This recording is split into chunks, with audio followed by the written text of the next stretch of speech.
What's going on, guys? Welcome back here to another installment of Honest and Uneducated, the show where we talk about anything from movies, movie news, video games, comic books, collectibles, all sorts of fun stuff like that.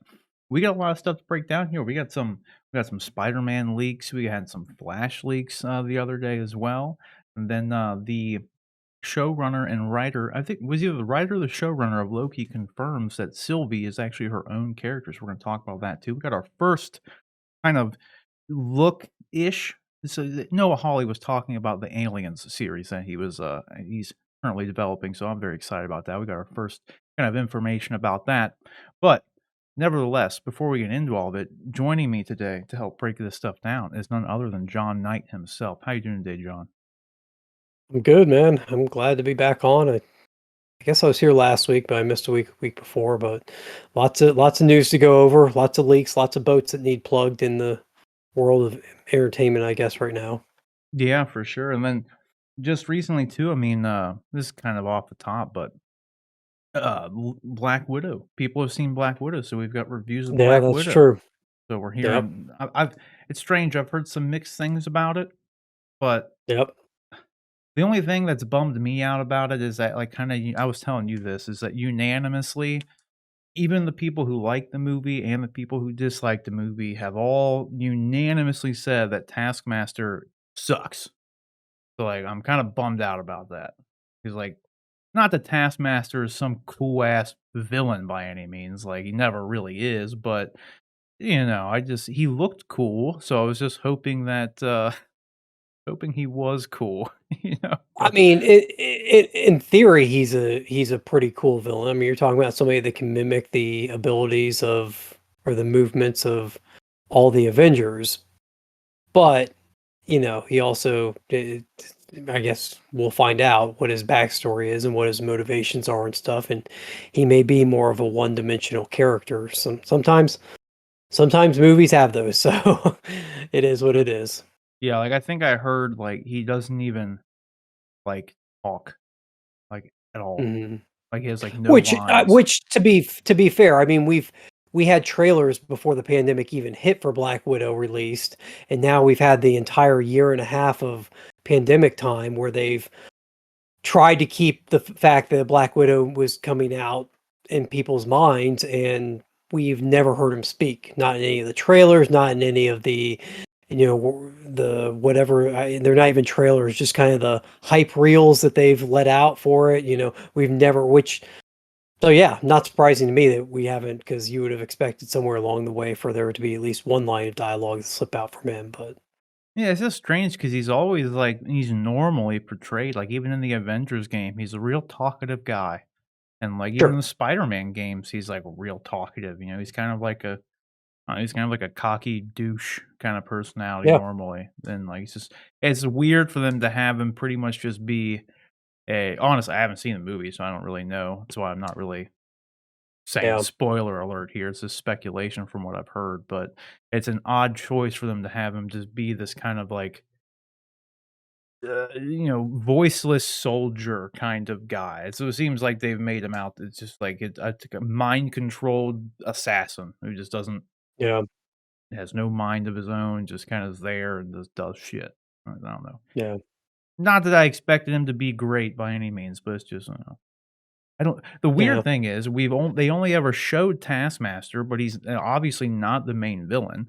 So if anything, I'm more curious about who the main villain is, but, like, again, I've heard that that was kind of a letdown too. So I don't Okay. know. I'm worried going into it, but it's you made a good point too about something. What did you say about it? Like, you know, like you said something like, I don't know what people were expecting or, like, what were you getting at? Because I kind of agreed. Like I said, Ye- I just wanted, like, a kind of a fun movie. I don't expect it to be like Yeah, I mean, this is to me, Shang-Chi is the next movie that really kicks off whatever. Like, if the Infinity Saga wrapped up with Spider-Man Far From Home, if that was the what do they call it, after, Endgame was the final film, and then the it's not the, phase. oh god, I can't think of the word. Anyway, the epilogue, that's what I want. Mm. If Far From Home was the epilogue to the Infinity War saga, which was, Peter and the MCU dealing with the loss of Tony, then Shang-Chi will be the first film in whatever the next saga is, I feel like. And Black Widow is kind of like a pit stop along the way to Shang-Chi. I mean, it's a prequel, so I don't expect it to have a huge influence over the next phase of the MCU. I think it was a way for Marvel to get out a female-focused film. They should have had it out years ago. I don't know why it took them so long, but they also, I think, wanted, to give Scarlett Johansson one more chance to reprise her role and set up whatever needs to come next for that corner of the MCU. But I don't think it will have a huge impact as far as whatever the next phase is in the MCU, just because it is a prequel. Any real ramifications, over the entire line, you would have thought would have been felt in the subsequent films because it takes place between Civil War and Infinity War, from what I understand. So you would have thought Mhm. the repercussions from it, if there were any major ones, would have been felt in those films. So yeah. Yeah. I think it's just a fun interlude to keep the Marvels franchise going, and like I said, give us one last dose of Black Widow, Scarlett Johansson, Black Widow before we move on. I think, uh, I think our fellow Ohioan Chris Stuckman said that it just felt like, it felt like a movie that they made because they, like, felt like they were just had to make it as opposed to, like, they had a good story to tell and wanted to tell the story.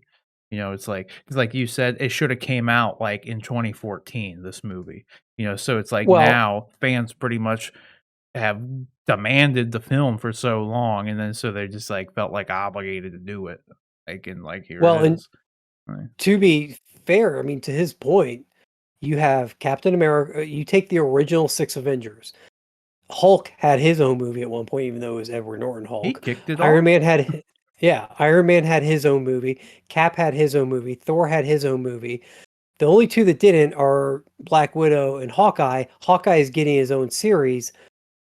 Black Widow, after Endgame, is dead. So the only way you can kind of round out that six with each of them having their own dedicated kind of entry into the franchise is by giving her a prelude movie. So that makes, I mean, saying they felt like they had to do it kind of makes some sense. Mhm. I'm curious too, we wouldn't really know until we see the movie, but I'm wondering if, like, maybe it would have been better suited to, like, kind of span like, do a Disney Plus series with her or something.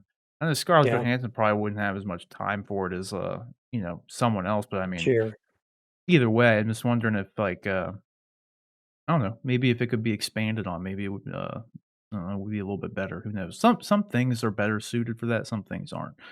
I don't know. sure. We'll just have to wait and see. I mean, we only got, what, like a week now or something, and we'll be able to put our 2 cents in. Yeah, it's like next Friday, if I'm That's not right. mistaken, Yeah, right?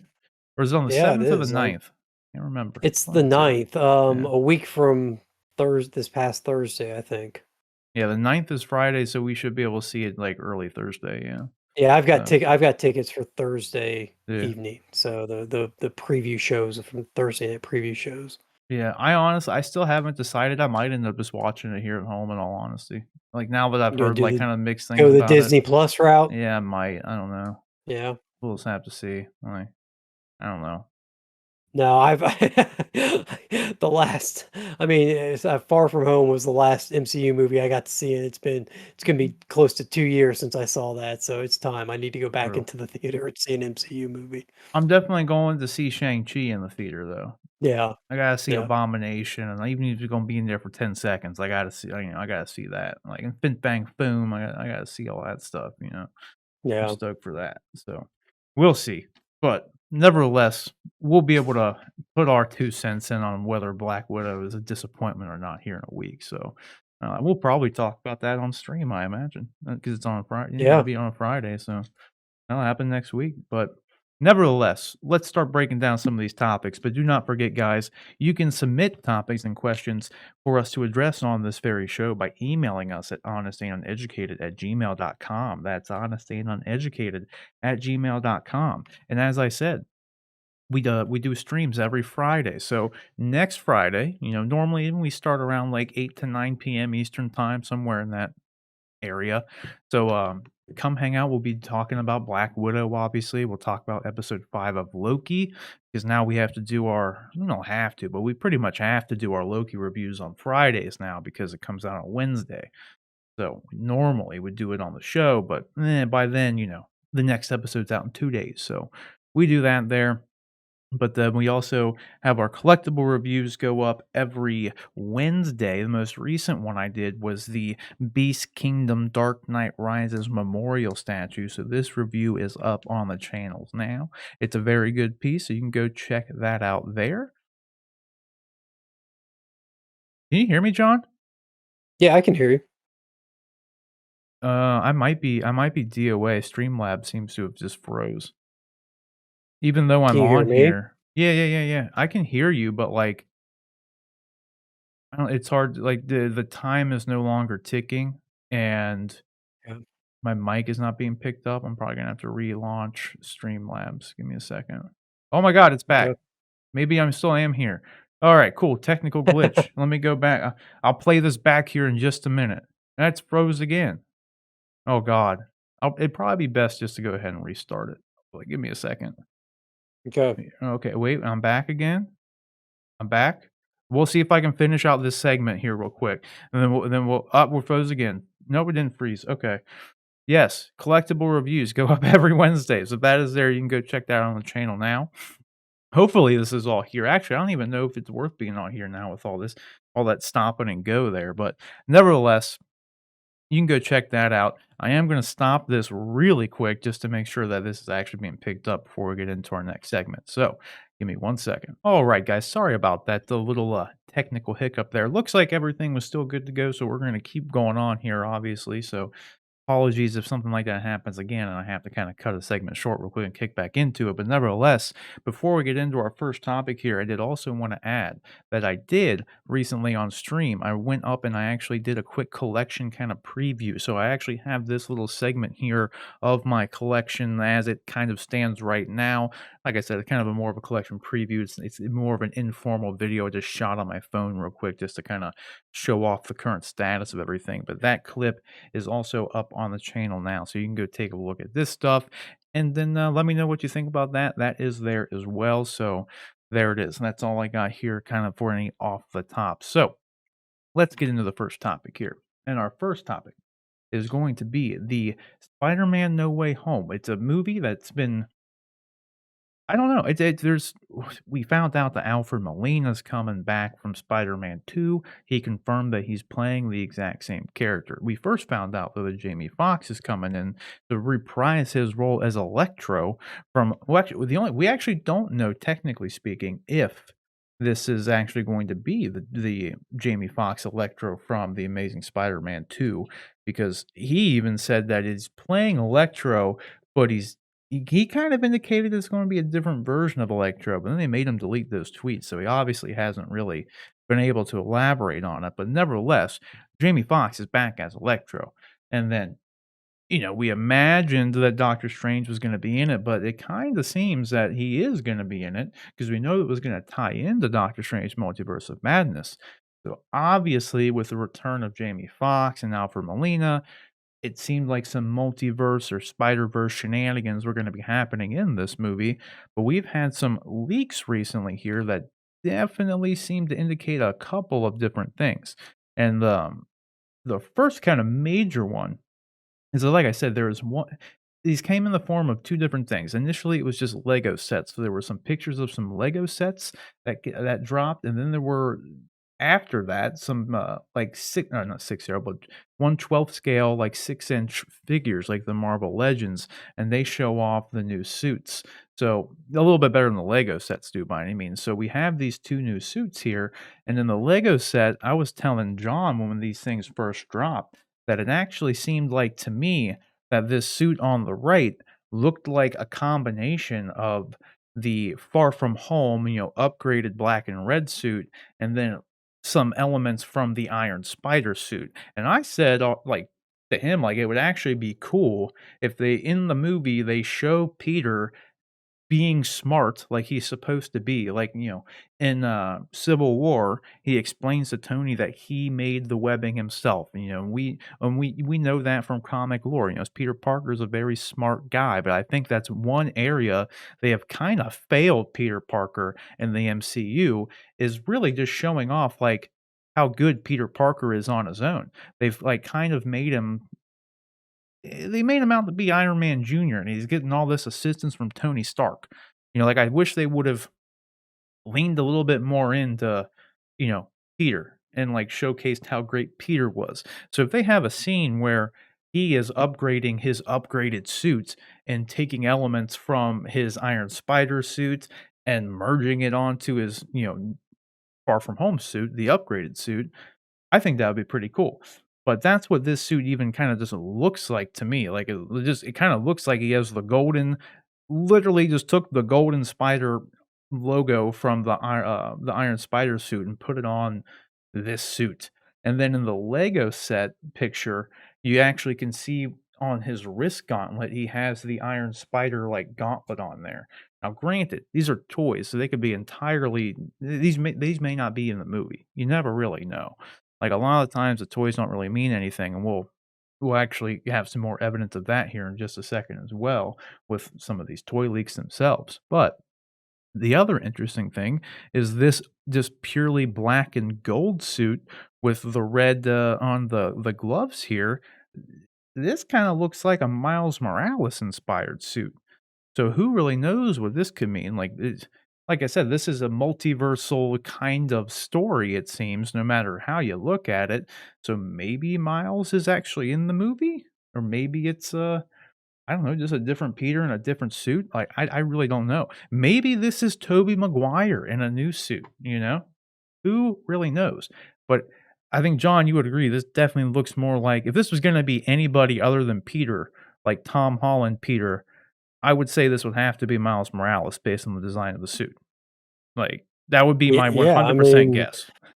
you look at the suits that Tom Holland's Peter Parker has worn in the MCU films so far, and the first suit in Civil War was fairly comic accurate. It still had some little tweaks here and there.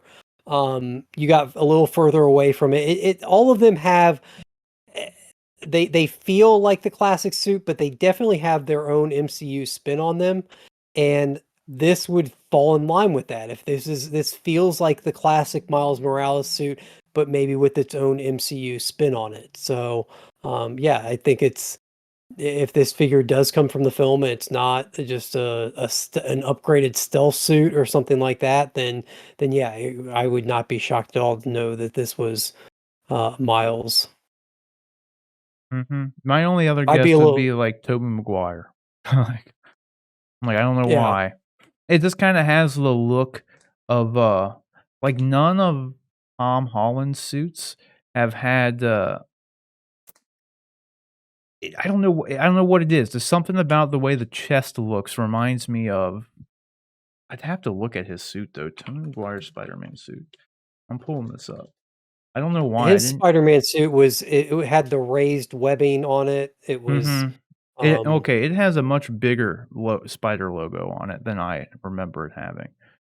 So okay. that does this does look more like the it's hard to tell really how big and what kind of design that little spider is, but it kinda looks like the the OG suit from Civil War that you were talking about. Yeah, I'll also just say, like, I wouldn't be surprised if this suit doesn't show up at all in the film. Like, I don't know. I'm not that in tune with the way that because I mean, obviously, as we talk about on the show, you and I both collect mainly like Hot Toys and 6 scale figures. Now, I kind of got out of the 6-inch figure game a while ago, so I don't know how often they just do like a their own iteration. They're only but I guess what I'm trying to get around to saying is if you think back in the day to like when Batman films came out in the 90s, Oh, my yeah. God, if people were having internet shows where they're speculating on the toys that would be released, they would have been wrong, a dozen times out of 13 because they released so many variants back in the day for things that had nothing to do with the movie. They were released within the 0. movie toy line, but they had Mhm. absolutely nothing. They were just an excuse to put Batman. It was like Batman deep dive suit where he's got like flipper fins on and Mhm. like floaties on his arms for some reason, And it was blue, like he like yeah, it was blue, and he never showed up in the movie in anything even remotely. There yeah, wasn't even a water he scene in the never even goes movie. in the water. Yeah, yeah, exactly. So, like, I mean, maybe this is also just, whatever, their attempt to just sell more Spider-Man toys and put him in a different Mhm. suit, so I will s this is what made me think of his suit, though, when I saw that other suit, was this part, how it comes down to, like, more of a point. the It's a point, little bit yeah. more yeah, and then this one kind of has that going for it, whereas you see Tom Holland's doesn't do that at all. This one had the little Mhm. point on it. I don't know why I knew that from that I don't know how I picked up on that, but that's why I thought that's literally what made me think about his suit, was this Okay. little tiny thing, which obviously more than likely means absolutely nothing, but it would make sense if there is some multiversal shit happening. Given the age of a Tobey Maguire Peter Parker that world, like, if we were in present day and the Tobey Maguire Peter Parker Spider-Man world, it would make sense for there to be a Miles Morales Spider-Man who has taken up the mantle of Spider-Man because Peter, at this point in time, would be in his 50s. So, there is Yeah, that. So that'd yep. be, again, my guess that, like, maybe this is Miles Morales, and Miles Morales is the Spider-Man in Tobey Maguire's world, where Alfred Molina comes from, that kinda thing. Maybe. Who knows? But here are some of the other things that came from this, and there's some more kinda questionable things in here that, again, who the hell knows? Like, none of this stuff really means anything or it could have nothing to do with the movie, really. But Well, again, I here's saw I the saw gauntlet on the upgraded suit and the gold thing. Like I said, this looks like the Iron Spider suit and the upgraded suit merged to one. What were you gonna say? I was just gonna say I saw an article yesterday or today about this specific set and how looks like Spider-Man's got a completely new villain that he's going to face off against, and they were talking about this mechanical spider that shows up here, and I was just like, I mean, there's people were like, that's a big stretch to feel like he's gonna fight a mechanical spider. He might, but it also could just be a fun toy. Like, is he also gonna fight two snakes? Because there's two snakes coming out of one of those chests. Does that mean he's gonna go up against two snakes I at don't some even point? think I these mean, are snakes. They don't have eyes. I think they're just something. It's they're like a not? no. They look Okay. like tentacles or something. On my Because I screen, mean, they kind of look like this is snakes, in but the like, is he sanctum gonna of ride a a bicycle at one point because there's a bicycle right. hanging on the wall? Like, I mean, just like dismantling Well, he all this does stuff down to on that. this. There he is. He's on a He's riding the bicycle. bike. Confirmed. Confirmed. Uh-huh. Spider-Man rides a bike in No Way Home. See, I here's the thing, I thought this looks more like a scorpion to me. A Th scorpion. Okay. Yeah, because like, look, it's got the little, like, pincers here, and he's literally got, like, Yeah. pincer hands, and he's got these little thingies on his, whatever the head would be, but then there's also, if you look real fucking close, there's, like, a body on here, like, there's, like, abs, like, human abs here. And then there's, like, almost something that looks like an arc reactor right here. Like, it's like maybe this is like like, Paul Giamatti's Rhino, how it's like a mech suit. Could this Yeah. be a mech suit Scorpion or something? Like, who the hell knows? But I don't think this is a spy, I think this is a Scorpion. Nevertheless, like, I don't know if it's gonna be in the movie by any means. Hell, here's the thing, Spider-Man may never even go to the Sanctum, and that's exactly what this is, you know what I mean? Because that's what toys do, like, it's just, like, a cool thing, like, because I'd say it's a safe bet that Doctor Strange is gonna make an appearance. Maybe Spider-Man goes to the Sanctum to reach out to Doctor Strange, but he might never actually go in there, but, I mean, who knows? I think Yeah. it's a probably safe bet that he probably will go in there. But this whole situation might not happen. Like, why would Mary Jane go with Spider I guess she knows he's Spider-Man now, but I don't know, it's weird.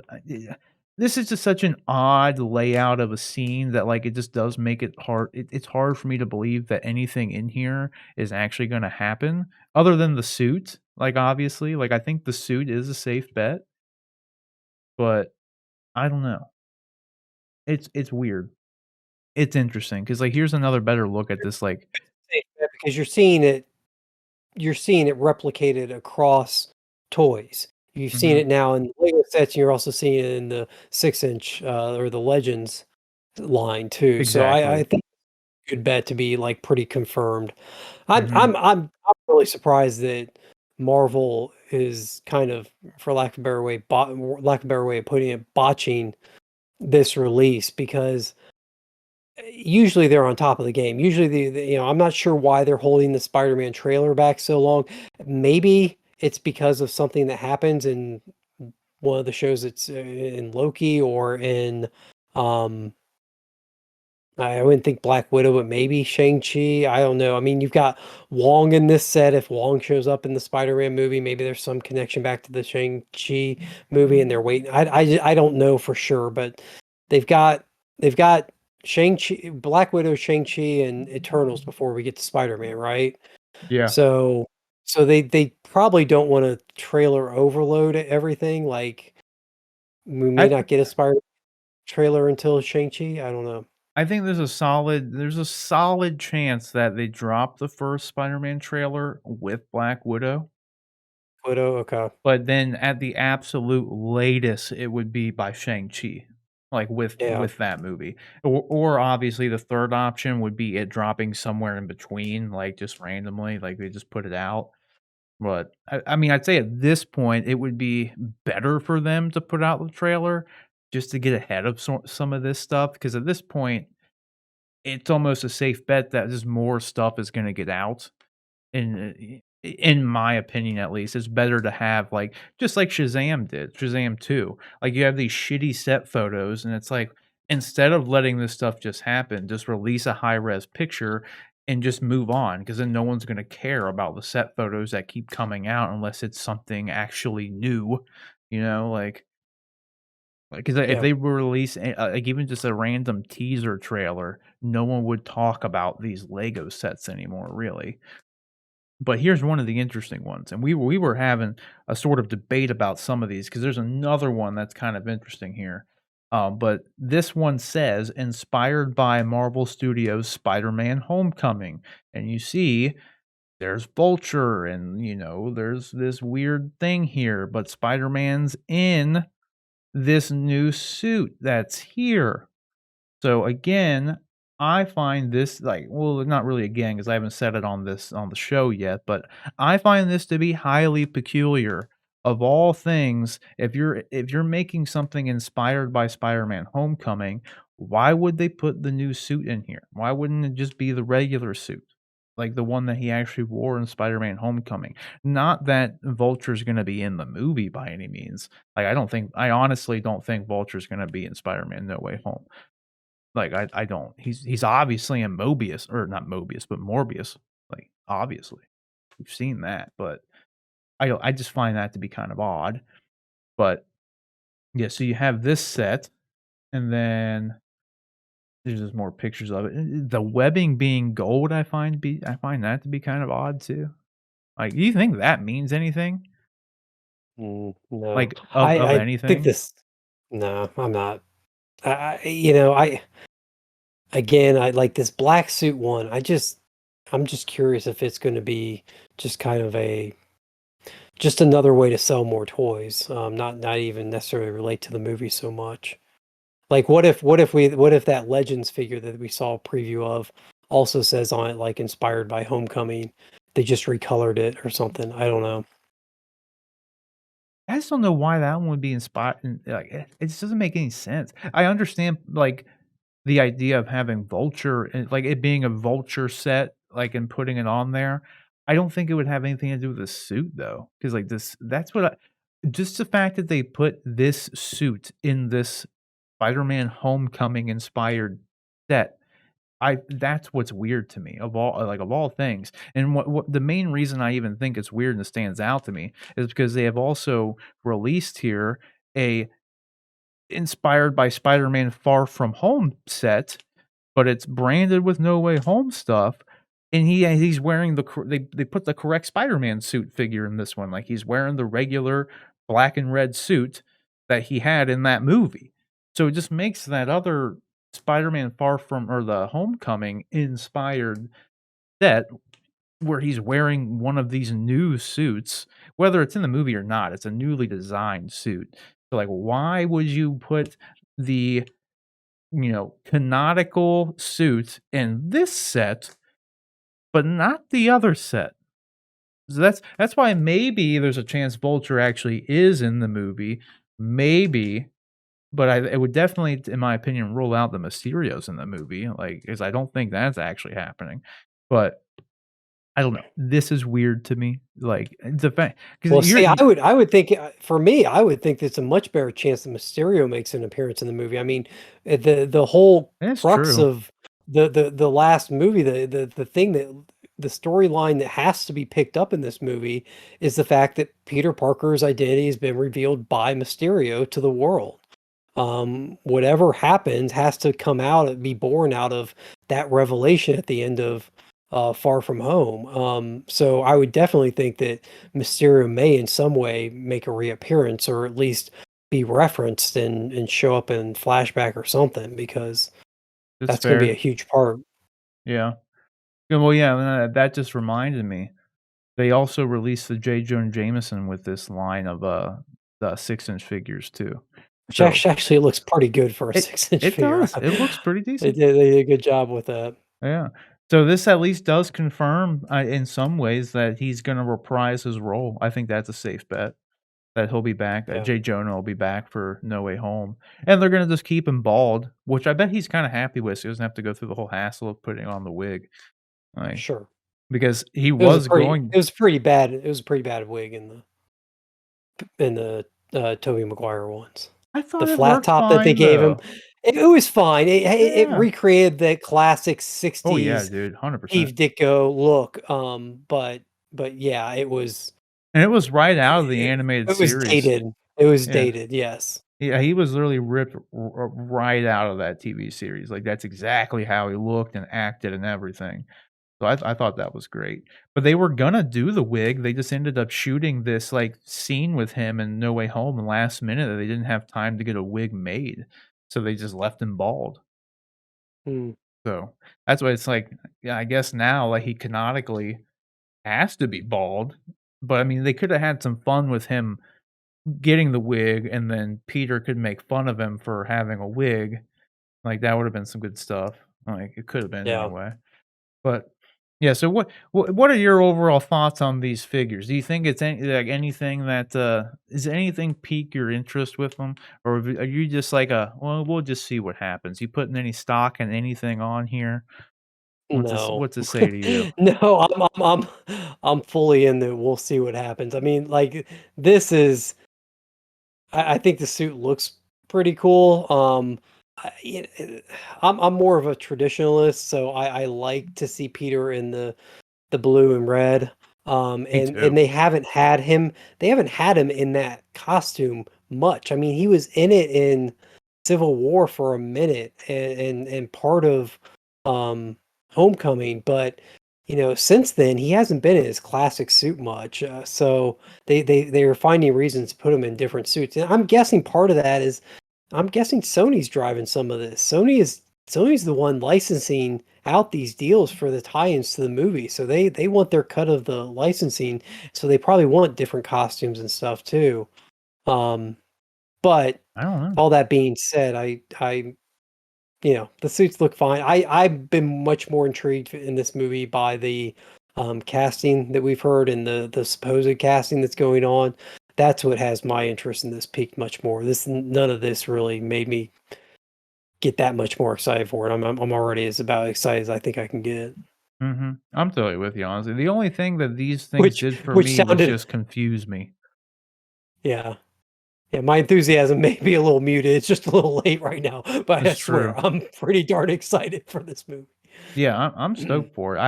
I hope that the trailer does come with Black Widow just so Yeah, that'd be great. I just wanna see the trailer, like, It's uh, beyond time that we got it, but I mean, it's still 6 months out, so, I mean, it's still pretty early in all honesty if it were to come out, yeah, but well, it's still like, eh, we had a Batman trailer. I mean, by the time Batman comes out, it's we'll have had a true. Batman trailer 18 months to 2 years before the movie came out, Yeah, so 100%, they 100%. they I remember, the first Spider-Man movie that came out, the first Tobey Maguire Spider-Man movie, Sam Raimi Spider-Man. I think the first trailer dropped sometime in December because I remember watching that trailer like on repeat at work in December before I left for Christmas break. And that movie came out, I believe, in June, maybe July of the following year. So yeah, it was 6 to 7 months out. I think it's Mhm. time. Yeah, I mean, anymore, like, yeah, they've been like, some movies and some studios will release trailers, like, a year in advance. I mean, in the Yeah. case of Batman, it was for a fan event and everything, but Sure. yeah, when that Sure. Yeah, that movie. was definitely a special circumstance. Yeah, but, I mean, now that it's been delayed, like, a whole year, yeah, we're gonna have it's, like, 3 years 3 years later, the movie finally comes out, but Yeah. they don't have to worry about, like, the risk you run with releasing a trailer a year in advance is that it's just not gonna do anything for you because everyone's gonna forget about the fucking trailer. It's not gonna build up any Yeah. hype or anything, like, it'll build up hype for that month, but then it's not like the movie's coming out, they're not gonna release another trailer to continue the hype, so everyone's gonna forget about it by the time a year comes around. So, like, anymore, a lot of times they've actually been backing off and they're it's been like, 3 or 4 months and then the trailer finally comes out, and it's like, okay, then they can keep doing the clips for a couple months, build up the marketing campaign, and it actually means something. So, like, that's why, like, I could totally see, like, it not coming with Black Widow just because we're still 6 months out, but part of me thinks that it's, like, because of all these leaks, makes it a little bit more likely that they might just go ahead and do it, like, just put it out with Black Widow, just to change the conversation from this shit, like, if anything, but Yeah. we'll just have to wait and see. But the question is, guys, what do you think about these toy leaks, these Spider-Man toy leaks? Do you think these new suits mean anything? That you think they're gonna show up in the film? I think the only thing it really did was, like, I do think the red and or the black and gold, not the all black one that looks like Miles Morales, but the one they're actually putting on the cover of these boxes here. This one that kind of looks like, like I said, looks like Peter actually merged the Iron Spider suit with his, you know, current suit that he had in Far From Home. I think it definitively says that that is going to be his new suit and that's going to be what he wears in the movie at some point. That would be my guess. And then obviously I think it confirms that we are gonna see Doctor Strange. I think that's a legit thing, but everything else could be random stuff for toys, like all of it. That Miles Morales looking suit, this scorpion robot thing, all of that could just be for toys. Because that's what they do sometimes. Like John said, you get the deep dive Batman figure and he's never in the water, and it happens all the time. But like I said, whatever you guys think, let us know down in the comment section below. All right, guys. So our next topic is more leaks, but this time there's some DC leaks, some DCEU leaks, as a matter of fact. If that's what they're still calling it these days. I don't think they ever actually called it that, but that's what the journalism folks gave them the name of the DCEU, which is a stupid name. It should just be the DCU, in all honesty. The DCU or the DCCU, something like that. I don't know. John, what do you think the better name, honestly, like, is for the DC cinematic universe? Because I think either just call it DC Universe like it's always been called, so just DCU, or DCCU for DC Cinematic Universe. I think that's what it should have been called. If some journalism fool was going to give it a name, I don't understand DC Extended Universe. It's never made sense to me, and they've never said it Yeah, themselves. Like, I don't. I mean, I don't know why it has to. Yet again, it's just like people trying to play catch up to Marvel. Like, yes, Marvel is the MCU. They're the Marvel Cinematic Universe. It works for them, but why can't it just be DC movies or why DCM or yeah, DCF, DC Films, it or should have just been DCU. Just whatever? call it DC Like, Universe. period. DC Universe, yeah, exactly. That's Why what it why is. does it have to be yeah, Well, that's the thing, like, in Warner's I don't know. defense and DC's defense, they've never given it a name. Like, they never branded it Mhm. the DCEU. Like, it just that's what people started calling it. But to blame DC for something, they never came out and corrected anybody. They never said, "That's not what we go by," and we're like, "We're not that, we're just the DC universe." Like, that's it. Like, that would be fine. Like, or DCM, DC movies, that's it. Like, I don't know. Yeah. Nevertheless, though, like I said, we have some leaks here, and this video it went up, it went up and went out around the internet. It looks like, from my guess, that it's going to be something like a little excerpt or clip of some kind. Maybe not the full thing. There might be a lot more to this, but this little bit is what they have right now, at the very least. But it seems like something for the Flash, mind you, that is going to be part of DC fandom this year. It seemed very much in the same vein as some of the I mean, all of the kind of behind the scenes stuff that they showed off in fandom last year, and in particular for The Flash too. It's kinda in the same, I don't know, the same, what word am I looking for? Like, I don't know, it was the same motif, same energy, that kind of thing as what they showed off for fandom last year.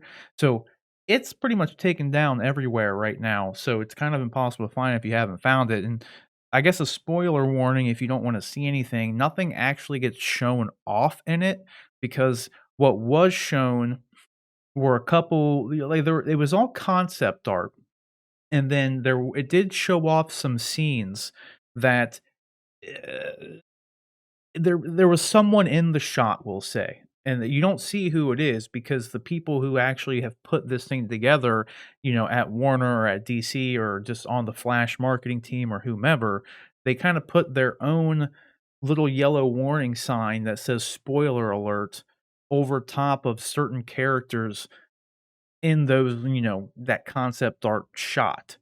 So, like, that was part of the production of this thing. It wasn't, something that someone did out there who got a hold of the video. It was something that they did, and that's why I'm saying it seems like something they're gonna be showing off in Fandom, and then they're still going to have those little, caution signs over top of the characters that they're wanting to remain hidden. So, but nevertheless, I do have the video here. So, I'm not gonna play the video, but I am going to, like, kinda, like, just pull up shots from it. So, because I don't wanna play it because, like I said, it's been getting taken down anyway, so if I play it, it runs the risk of I'm just gonna have to pull the whole thing. I'm either gonna have to cut this segment out of the show, or I'm going to have to just take the video down, one of the 2, and I'd rather just not do that.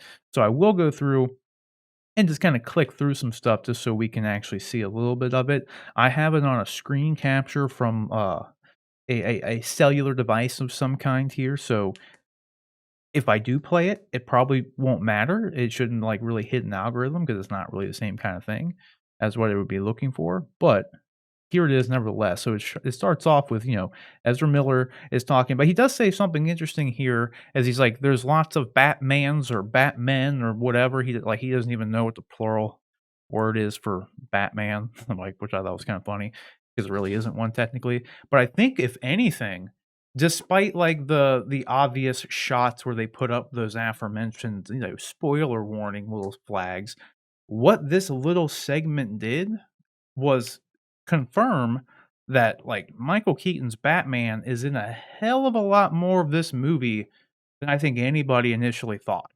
Because I think I even said it before, like, there's no way that he even has a major role in this movie because he didn't even agree to be in the film till the last minute.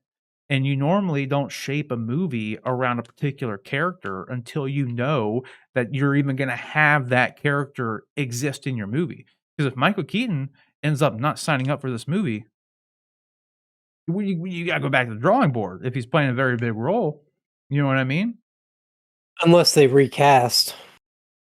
Yeah, but if you're building something around, like, the way this kind of thing would work, they're going back to, like, Michael Keaton's Batman world, and so, I mean, you could just replace it with Val Kilmer, I guess, or George Clooney Batman, like, you'd have to have another Batman to or just make it you'd have to go back to the drawing Or board. they just cast an older person and Just to play a use the Batman? same yeah, just to play an older Batman, and then they use the same they don't directly reference any maybe they cut out any direct reference to the '89 Batman film, Yeah, they could have done that. but they still use the same shooting locations, they still use the same design elements. It's just Batman '89 in a different part of the multiverse, like where Batman looks a little different, is a different actor. I don't know. That's my only because like you said, it appears that there's a lot more of the character in the film than you would think would have been the case had him not returning been if he hadn't returned and the story was rested as much on his shoulders as it seems to, then Uh-huh. they would have had to just rewrite the entire script. Exactly.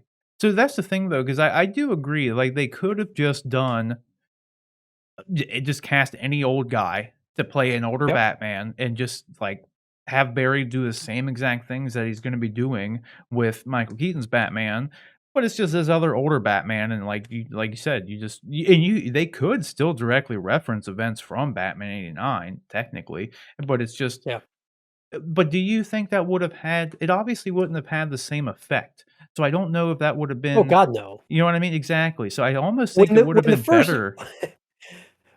I Go I ahead. mean, when the first I can't speak for I mean, there's obviously, you guys are a little bit younger than I am, and I'm sure a lot of our audience is younger than I am, but for for those that are my age and older, when that first trailer hits and Michael Keaton shows up in that Batman costume, people are going to lose their damn minds. Oh, It's yeah. it's gonna be it's gonna be it's gonna break the internet for a little while, I bet. As long as they do it right. It's gonna be the talk of the town, everybody's gonna be talking about it because Batman '89 was so big. It was such a huge thing the year it came out. I mean, people were literally getting the Bat logo shaved into their head, into their haircuts, because everybody wanted something Batman. And so it's going to be a big deal for a lot of people when Michael Keaton shows back up as Batman. Have you seen this? I did not. No, I didn't go like shot by shot, frame I've by frame. never He's catching a there's a baby. bunch of babies that are falling to their death. There's a 1, 2, 3, 4, 5 babies. Don't let Just the babies die, Barry. like, what the hell is going on here? Like, what is this? It's gonna be a pretty dark movie. They're Yeah, killing whose babies. evil Awesome. plot? Like, what the hell? This is maniacal, dude. Jesus. Like, I never noticed this when I just watched it normally. This is fucked up. There's like a this Yeah. might be like the bat plane because there's like a claw here, and it's like coming out of a thing, but then there's like another thing, like this thing back here almost looks like a fucking missile, like under behind this baby. So like someone's literally throwing babies out of something very high in the sky and subsequently shooting a fucking missile at them. What is this, dude? Like what the hell? I don't know. Oh my god. This is interesting. I wanna click through this now, see what else I notice. Like, maybe I Yeah. missed something because I totally missed that. That's kinda fucked up, dude. Oh, yeah, but then there's another thing, like, he says right here, Andy Muschietti, the director, like, during this whole thing, um, what does he say? He says something about there being There's a Justice League that's not our Justice League yeah, and he's like, there's that a that Kryptonian who's he says something about a Kryptonian, and it's, like, not, like, it's something, I don't know, but then you see in the concept art, there's, like, presumably a super it kind of reminds me you know what it reminds me of? It reminds me of, damn it, which story was it? You remember when Superman's being held captive and he's, like, lost all his power and he's, like 'cause he's real been locked skinny. yeah, yeah, yeah, real skinny, he's, like, It's withered. Flashpoint. Is it You're talking Flashpoint? about Flashpoint. Yeah, Okay, that's okay, then that makes that's one sense of the then, yeah. key plot points from the Flashpoint comics is that Yeah. Superman does not when he arrives on Earth. the government takes him and puts Mhm. him in like a subterranean bunker, and he's never exposed to the sun, and so his powers never develop. I mean, he's this scrawny, weak being that they free, and then as soon as he hits the sun, he starts gaining his powers. But Which is yeah, exactly what this looks like. 'Cause yeah, when they find him, Batman's with him in Flashpoint. It's because Barry tells that Thomas Wayne about it all, so they go seek him out, and then they find him. yeah, So, like, that's exactly what this looks like. The interesting thing here is, like, you can totally tell this is the Michael Keaton Batsuit, but 1000% this has been at the size of Ben Affleck. This is a beefy fucking boy, alright? yeah. This Batman, that's a beefy boy. That ain't Michael I Keaton. wonder. I wonder if the other option for if Keaton had not come back would have been just to have Ben Affleck play both parts. Maybe. And the I would have thought the differential between the 2 would be the suit that he's wearing. That's how you tell yeah. which version of it he was. Right. I mean, maybe. I would have thought, like, if he wouldn't have done it, then just bring in, I can't the Thomas Wayne, who is uh, what was the Jeffrey fucking Dean Morgan? yeah, Jeffrey Dean Morgan. Well, I would say just Yeah, bring him in and just do Flashpoint. Like, you know what I yeah, mean? Like, why the hell not? He could totally be sure, Thomas Wayne, like, 100%. He would have been he was Thomas Wayne, obviously, but he would have been a great Flashpoint Thomas Wayne. Like, sure. he was the comedian, like, and that's very similar characters in all honesty, at least, like, with the way they act. So, as you can see here, here's one of the spoiler alert things that I was talking about. So, anytime there's a character they haven't referenced or haven't announced, then there it is. So I've also heard other things, like Andy Muschietti says in this clip that he says, like, there is a Justice League, but it's not the Justice League we know, essentially.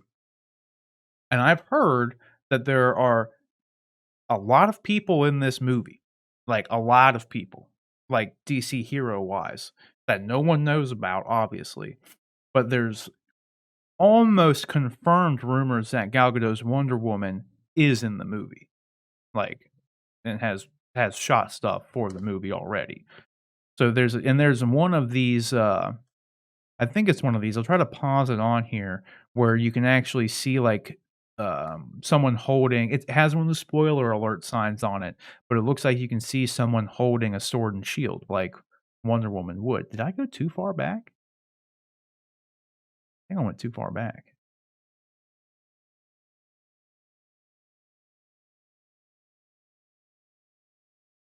I must have gone way too far back. We hadn't seen the Batmobile shot yet. Yeah, so we're here. I'm gonna see if I can see if I can see anything back there. I can see an arm there. Ooh, then it was gone real quick. What else do we got? So you can You said you totally thought this had Go ahead. oh, no, what were you gonna say? I was just gonna say, you said you thought this had been filmed as possibly a, fandom, segment. For sure. I'm just really surprised that they would have fandom segments ready this far out. I mean, it's not gonna be until October of this year, right? So Yes. I mean, June, July, August, September. I mean, we're 4 months out from the next fandom, and if this, this looks like it's been pieced together pretty well already and cut together already. So this isn't something that they just came up with this week. I mean, this is something that they've been working on for a little bit here, and so I would just be very surprised that they would have something like this ready to go for fandom already. I almost feel like this is like a presentation to Oh, shareholders or that's something, a or I've maybe heard or that maybe a too, presentation to Discovery, whoever's coming in to do Discovery, like a presentation to them on to get them up to speed on what the films are going to be or something. I don't know. that is a rumor I've heard too, because people have obviously been trying to figure out, was this for fandom, or if not for fandom, why does this thing exist?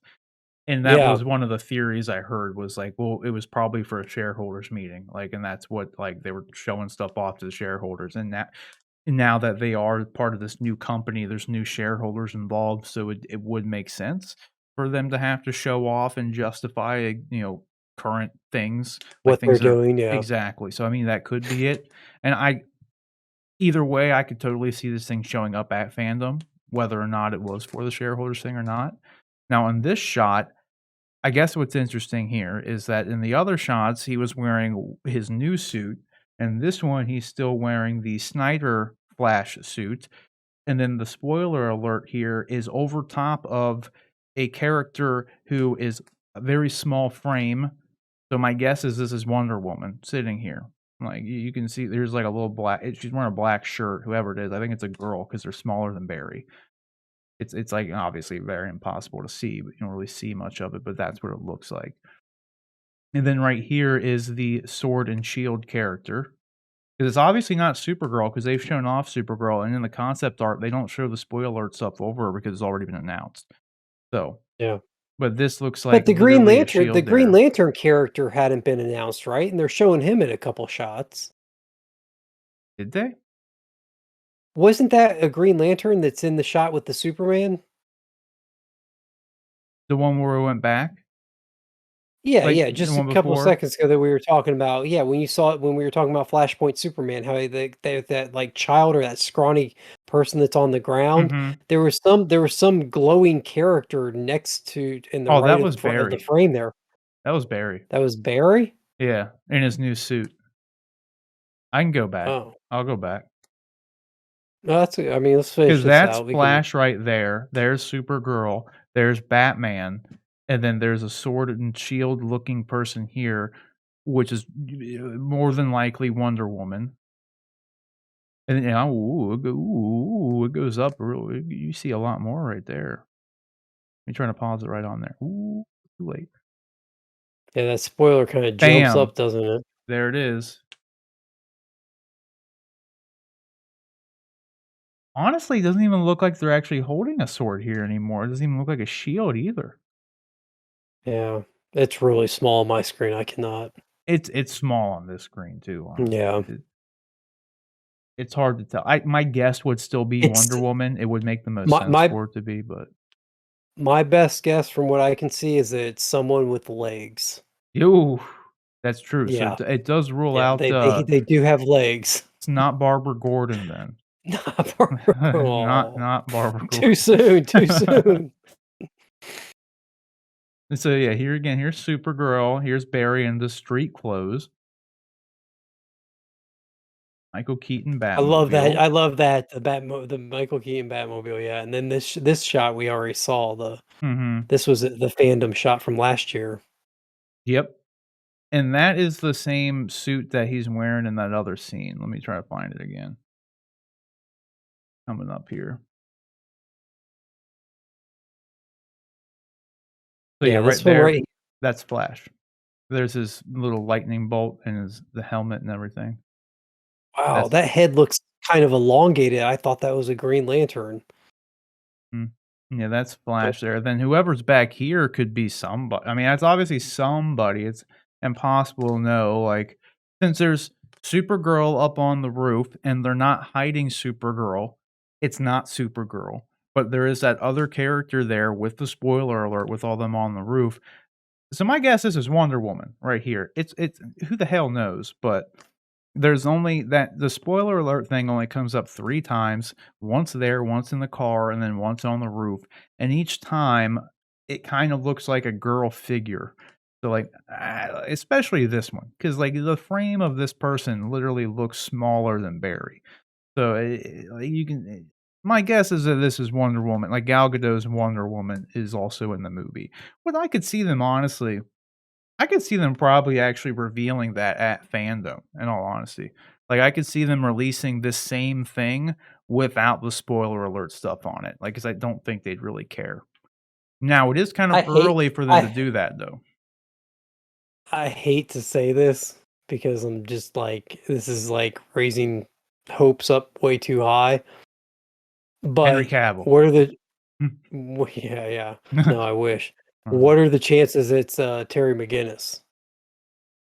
dude, that would be fucking incredible. What are the chances that like they legit have done the Batman Beyond thing and like that you said someone smaller, so if it's a teenage boy that like a teenage male that Bruce is taking under his wing and is training, because that was the one thing that's odd about it being Gal Gadot to me, is because they're clearly in Michael Keaton's Batmobile in that shot with Barry in the back and Keaton up front driving. So why would Gal Gadot be in this universe, and why would she be in the back of the Batmobile at Well, that who's in the point? passenger seat then too?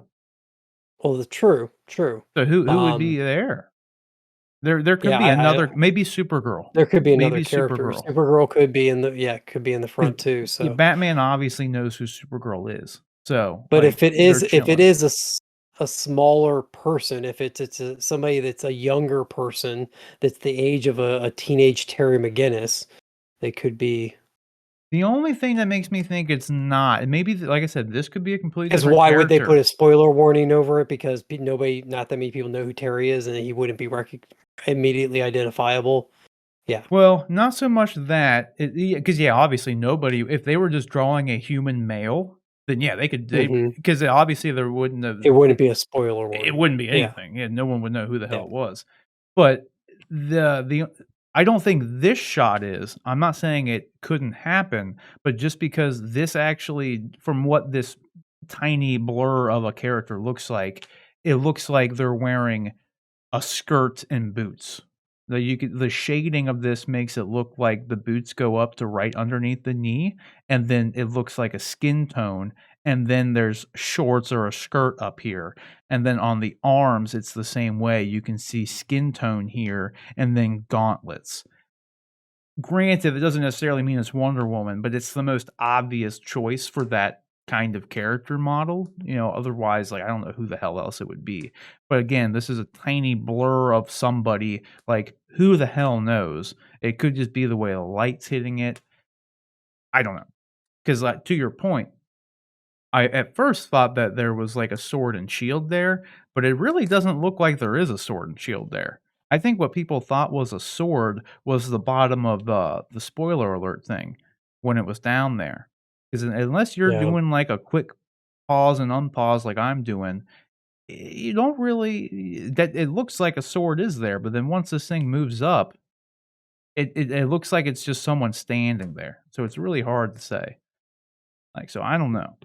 I would love for Terry McGinnis to be in this movie. The only thing that makes it kind of odd, if it is, it's he's still in the bat. Like, we still got Michael Keaton in the bat suit, so they would definitely be going a little bit of a deviation from the traditional Batman Beyond, because Bruce is like 100% retired by the time Terry comes into the picture.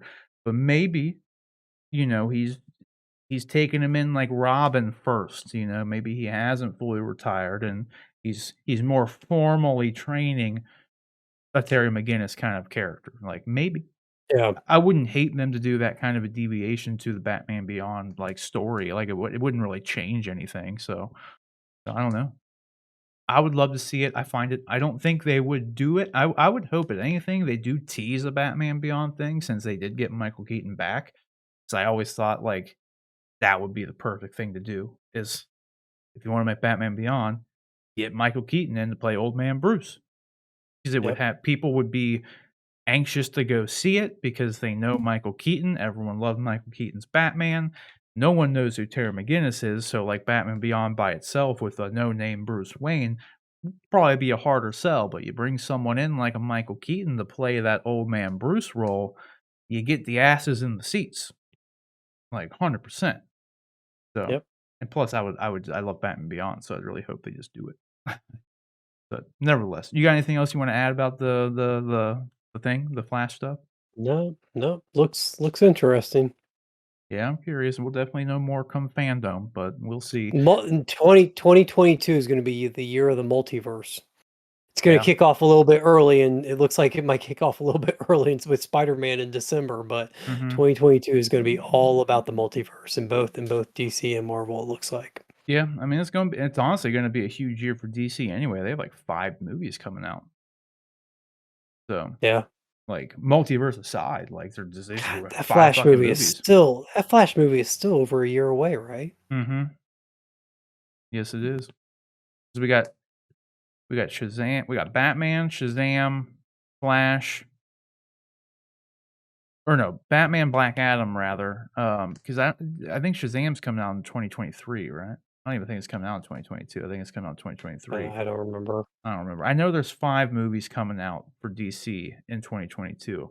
I don't remember. I Yeah. think Aquaman 2 is one of them. Yeah, it's the end of the year though. They're doing December for that one again. Mhm, and then Black Adam's coming out in, like, June or July. Mhm. Batman's coming out in, like, October, I think. Or I March or thought Batman October. Did was they move it to March. March? I think they moved it to March. March, yeah. It had been moved back to October of this year, and then it got moved Mhm, back again to next year, March. right.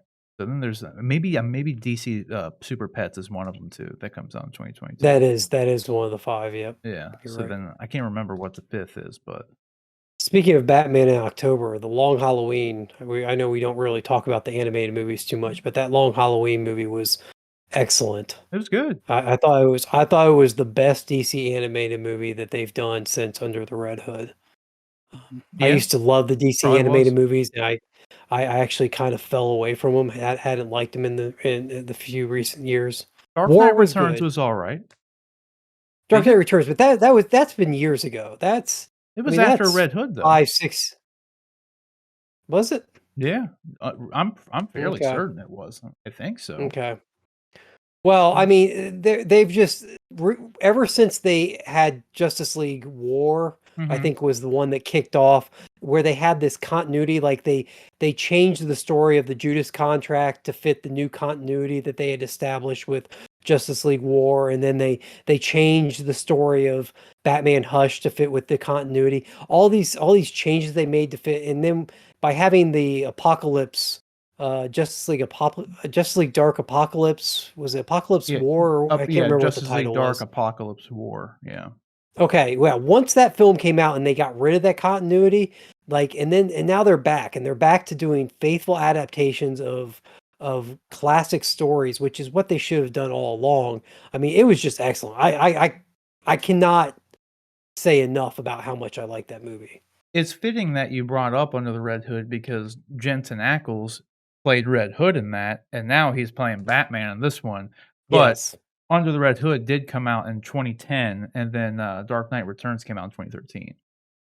So, Okay. it did come out after So there that, was and a then couple few years after. mhm, and honestly, I will say too, I actually liked this Superman Batman Apocalypse movie. I thought it was good. Oh yeah, that's the one with Supergirl. Yeah, and then all the Yeah, Doomsday and clones and shit. yeah, I and liked that that movie. was also That that was was the also outside of before. continuity, yeah. It was Exactly, that before, was yeah. before they ever since they established that continuity, like, I would watch there were a few of them I know I didn't even watch because I was just Mm. tired of it, like, I was so disillusioned with how they had butchered some classic stories. I was just like I mean, Like I Killing was the Joke. kind of person. Yeah, exactly. I was the kind of person that would I was buying those animated movies every time they came out because I had liked them so Yeah. much, and then I haven't bought one in, 5 years probably, and after seeing this newest one, I'm like, "I'm probably gonna go pick it up." Mhm. Death in the Family was okay. Did you watch Death in the Family? Family. I didn't know. Is that the one where you get to choose which I don't know. I how just the watched story the plays movie. out? I just watched the movie. Okay, I don't remember.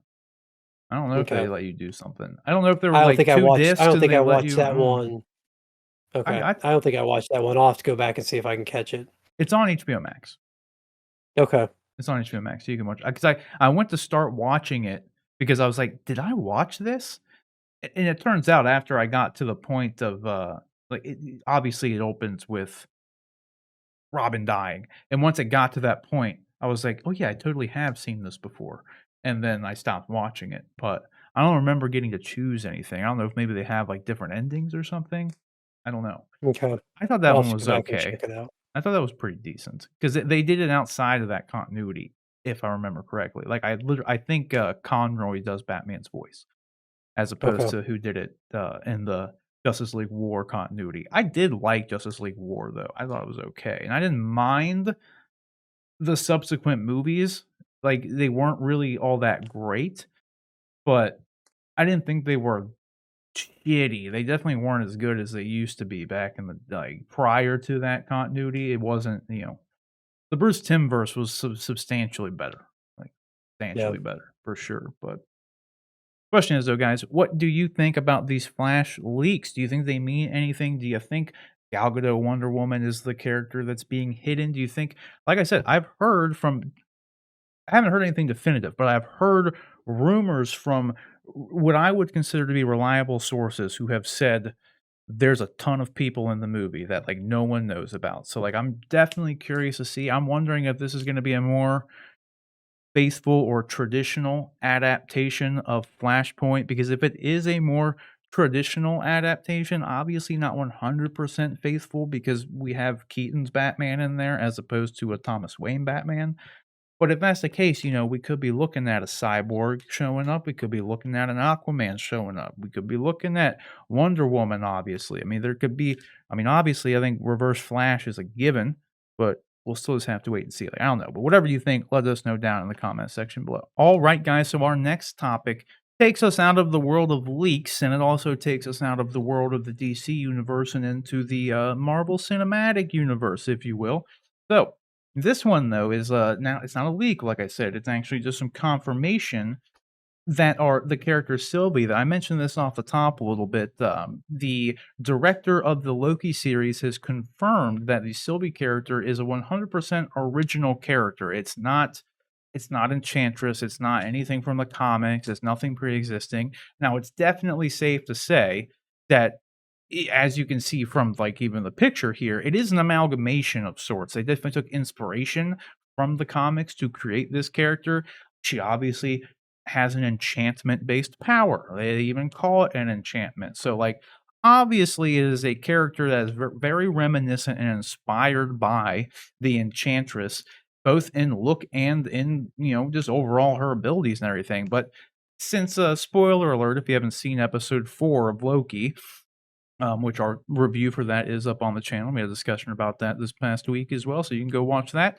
But nevertheless, they did confirm in that episode that she is indeed a Loki. Now, to what degree and how and what have you, still yet to be determined, really. They haven't really explained too much about the character overtly by any means. They've still, even after episode 4, more or less just or alluding and implying that that is what it is, but still, we never know because I stand by the fact that if it really doesn't make any sense based on everything we know about the TVA. If she is indeed a variant because she is a female Loki, why did it take them 12 years to go get her? It's obvious, like when the baby comes out and it's not Tom Hiddleston Loki baby, you would come get him. Like, you'd go and delete that part, right? Like, you wouldn't wait till she's 12. It doesn't make any sense. So, hopefully, all that stuff's a little bit more explained. So, John, though, what are your, thoughts about this being, this character being 100%? Actually, do you even think that's legit? There's always a chance that they're fibbing on this. You know how Marvel likes to do things, but I do believe that they created the character. If you go on and read it, it definitely like they imply, and Kate Herron definitely explicitly says like they thought about the character. It's a new character, like whatever. But what are your thoughts on it? Yeah, I mean, so this right here, this entire story makes me take all that Spider-Man stuff we talked about with a grain of salt earlier. Anytime anybody thinks that they've found a crack in the MCU spoiler shield or whatever, it turns out that they really didn't. I mean, 2 weeks ago, the hotness was that, oh my God, the Scandinavian MCU broadcast of Loki had revealed that this was Enchantress, and people were like, "Oh my God, how everywhere else she was just variant. Now she's listed as Sylvie, and the only Sylvie is like." Turns out that wasn't the case. Like, she's inspired by Enchantress, sure, but she's a new character that they've developed for this particular series, and she makes perfect sense within the context of this series. So, I always think Marvel is one step ahead of the internet sleuths out there, and it makes me I'm glad in a way because I'm pretty spoiler averse. I like to experience things the way the writers intend to for me to experience them. I like to see reveals as they happen in the show and not, you know, reading it off the internet. You know, if I wanted to read it on the internet, then I just wait until the show was over and read a Wikipedia entry about it. You know, it's more fun for me to actually take the journey, experience it along with the characters. Um, so yeah, you know, I'm glad that it wasn't. It turned out it was an Enchantress, and I look forward to seeing how they, if her character continues in the MCU. You know, if they carry her character forward after this series, it'll be interesting to have two Lokis, especially two Lokis that may be romantically involved. I know, and it is like just like Loki, like to if he's gonna fall in love with anybody, experience love for the first time in his life, it would be with a version of himself. Himself. Yeah, like Yeah. yeah, he's ever the narcissist, like Yes. ever the Yes. narcissist. Great way to put it. Yeah. Yeah, for sure. I mean, it makes sense though. I mean, because I said I've never encountered a multiversal version of myself, but I would imagine we'd get along. Like, why would Yeah. we not? You know what I mean? I don't know if I would feel that way about a girl version, but I don't know. Because I mean, for all intents and purposes, it's not like they're related. Like, people are being weird about it, like it's like some, like, taboo thing. It's like, this is a completely different person. Whether or not she was born in place of or to fulfill the role of being a Loki, it's not like it's him transformed into a girl. It's a Yeah. different person from a It's not like different he cloned world. himself. It's not like they cloned himself and, you know, switched chromosomes or something and Yeah. just to make it a, yeah. Yeah, because I mean, like, even just by experiencing the character that we've seen on, screen as of now, she's nothing like Loki. Like, they're Yeah. nowhere near the same person at all. So, like, Yeah. people are being kinda weird about it, and there's really no need to be it's a weird situation, I guess, but at the same time, like, when you actually think about it from more of a scientific standpoint, like, they're entirely different people. It's not weird. Like, I mean, it may be Mhm. I'm not gonna throw egg at your face if you think it's weird, because that's fine. I get that, but like it's not as weird as people are making it out to be. Like, Sure. but nevertheless. So do you think because you alluded to seeing, saying if you're curious if she's gonna show up again like later after this. Do you think there's a solid chance we do see more of her? Or do you think that she's done after the show? Like what would you like to see? I honestly don't think we're gonna see her again personally, but where are you at with that? I think her I arc's I gonna be I fulfilled. I I don't know what I mean, I look at it one of 3 outcomes, and obviously, I think these are the only 3, but one is they have some sort of relationship, and the series ends with them in some sort of relationship, and she continues to be part of the MCU. 2 is w he dies, and she is now the Loki for the MCU, or 3 is she dies, and he continues to be Loki in the MCU. I think those are kind of the 3 possible outcomes for this. Maybe there's another one that I'm just not thinking of, but I feel like that's kind of they both die, and we're left with the way the status quo that it was after Infinity War with no Loki. I mean, I guess that's one. I'll nominate a 4th one. She doesn't die, and she fulfills what she wanted to do, and we just never see her again, you know? Or, I Like, maybe mean, that. if they eliminate the TVA and the Mhm. timekeepers and the multiverse is allowed to grow the way it is, maybe she gets reinserted back into her multiverse and her timeline. So technically she still exists out there, but she just doesn't we just don't see much of her again. I don't That would know. be kind of a sweet ending, I think, like emotionally sweet and fulfilling ending if Sure. they do take down the TVA and she can actually go back to her timeline and see her parents, whether that's Yeah. Odin and Frigga or not, whoever, like, what you imagine it would be if Well, she was supposed to be a Loki, like, that would be cool. Like, you have all the TVA agents that are variants and that what would be the ultimate uh, heroic thing for Loki to do other than free all these people from their, you know, servitude to this organization and put them back where they belong in the Owen Wilson, go multiverse. ride that fucking jet ski. Owen Wilson rides his jet ski, yes, sir, He's 100% we're gonna see him ride a jet ski. on a jet ski. I don't whether it's the post-credit scene of the finale, it could be, it could be the very last shot before the credits roll of Yeah, fucking Tom Hiddleston, like Loki, takes Owen Wilson out, blindfolds Mobius, walks him out to the beach, takes it off, and there's a jet ski there. And then the Yep. next scene is them both out in the water, just jet skiing together. Like, I I want that I scene. I hope Kevin Feige and everybody else at Marvel was smart enough to know how badly, by putting that in that that little jet ski segment in there, how badly fans want to see that now. Oh, yeah, it has to happen now. Like, Yeah. it has to happen just like they had to make that damn Black Widow movie. It has to Yeah. happen now. They set themselves up for it.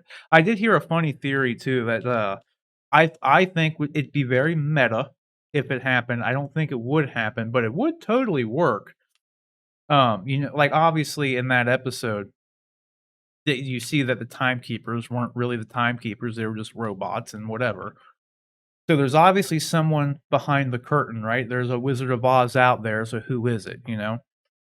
I there was something funny that I heard, I'm not taking credit for this by any means, but, like, what if you go and you find the man behind the curtain and it's Kevin Feige?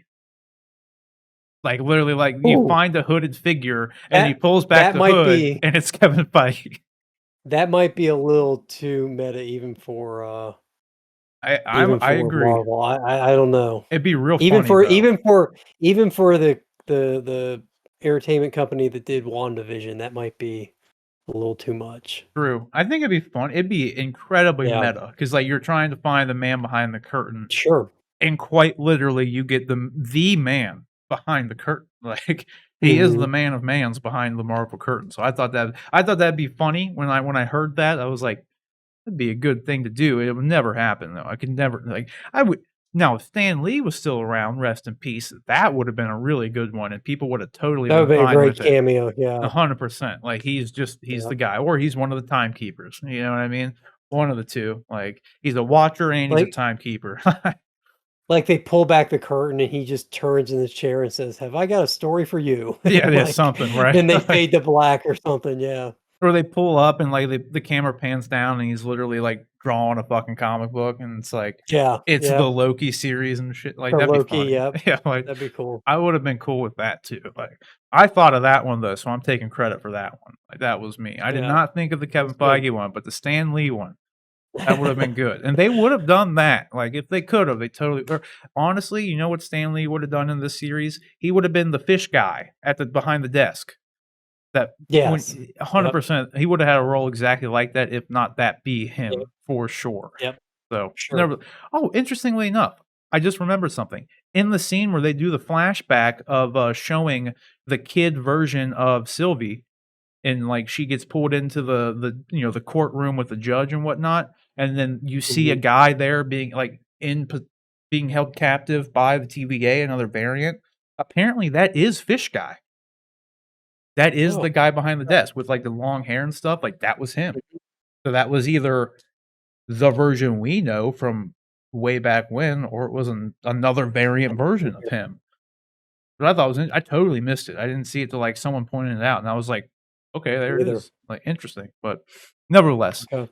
question is though, guys, what do you think about this? Do you think that, like, obviously, I believe everything she said, but what do you think about, Sylvie being an original character? But, like, she clearly was inspired by Enchantress, so do you like that? Would you have rather it just been, regular old Enchantress? I kinda like this because it opens the door for the real Enchantress to maybe still be a thing if they wanna use her, so you have that opportunity if you want, and then, but yeah, whatever you think, let us know down in the comment section below. Alright, guys, so our next topic, I'm proud to say, takes us completely out of any sort of comic book or that's not technically true. There have been comic books of this particular franchise, but it's the Alien franchise, one of my favorite franchises ever. Xenomorph is one of my favorite creature designs, if not my absolute favorite creature design, if I'm being honest. But we back during the Disney investors meeting, like happened, it was like last year at this point, they announced that they were going to be doing an Aliens TV series of some degree, and that Noah Hawley of Fargo and Legion, which I really loved Legion. I had never watched Fargo. I've heard nothing but good things, but nevertheless, he was going to be the showrunner of this Alien series, and I think he's even going to be directing it as well, or at least some of the episodes, if not maybe just the pilot. That's normally what happens with these sort of things. But nevertheless, he's developing it, and we've gotten our first kind of plot details about this Alien series. So I'm just gonna read through this here, and we'll give our quick thoughts on it. So Noah said, "I've written a couple of scripts, the first 2 scripts, and we're looking to make them next spring." So that was a new bit of information that they're gonna hopefully start shooting this stuff next spring, so that's very cool. And then this was with Vanity Fair. So he also hinted that humanity, with its values and contradictions, would be in the spotlight once again. This time, it might also delve into the inequalities of this world by showing the men who ordered the space mission fans saw in the movies. So you will see what happens when the inequality we're struggling with now isn't resolved. So this kind of implies this is going to be taking place after the events of Alien and Aliens and all that stuff. So that's interesting as well. We didn't really know where it was gonna be taking place, so that's cool. And then, Noah goes on to say that it's not a Ripley story. He said, "She's one of the great characters of all time, and I think the story has been told pretty perfectly, and I don't want to mess with it. It's a story that's set on Earth also. The alien stories were always trapped in prison, trapped in a spaceship, and I thought it would be interesting to open it up a little bit so the stakes were more of a what happens if you can't contain it, are more immediate." Talking about the xenomorphs and their spread, amongst the earth. Kinda like with the way Jurassic Park's going now with, they're finally, after all this time, they're just loose and they're just everywhere, and you're trying to go through normal everyday life with fucking dinosaurs everywhere. What happens if, the xenomorphs are just here doing the same thing? Could be interesting, kinda like zombies, but with xenomorphs. So, John, you hear this information though too. Do you like the Alien franchise? I don't think we've ever really talked about the Alien franchise too much. So, what do you think about the Alien franchise overall? And then, what do you think about are you excited for this show nevertheless? Yeah, I'm not a huge Aliens franchise fan, like, in terms of, like, the fandom of it and the franchise. I really like the first and second Alien movies. I mean, those are great movies. I don't know that I've ever seen the third one. I think I saw the fourth, and I saw Predator versus Alien, which was good. Um, so yeah, I like it. I just there wasn't I don't know, for lack of a better way to put it, the things that I find myself drawn to or get into a lot are things that have a lot of ancillary things that go along with them. So collectibles that go along with them and things of that nature. There really were never alien figures when I was growing up, so it wasn't like you had alien action figures to collect. There weren't alien comic, but there were, but they were like Dark Horse comic books, which was a smaller company growing up, and so I never read a lot of Alien. But they did Alien.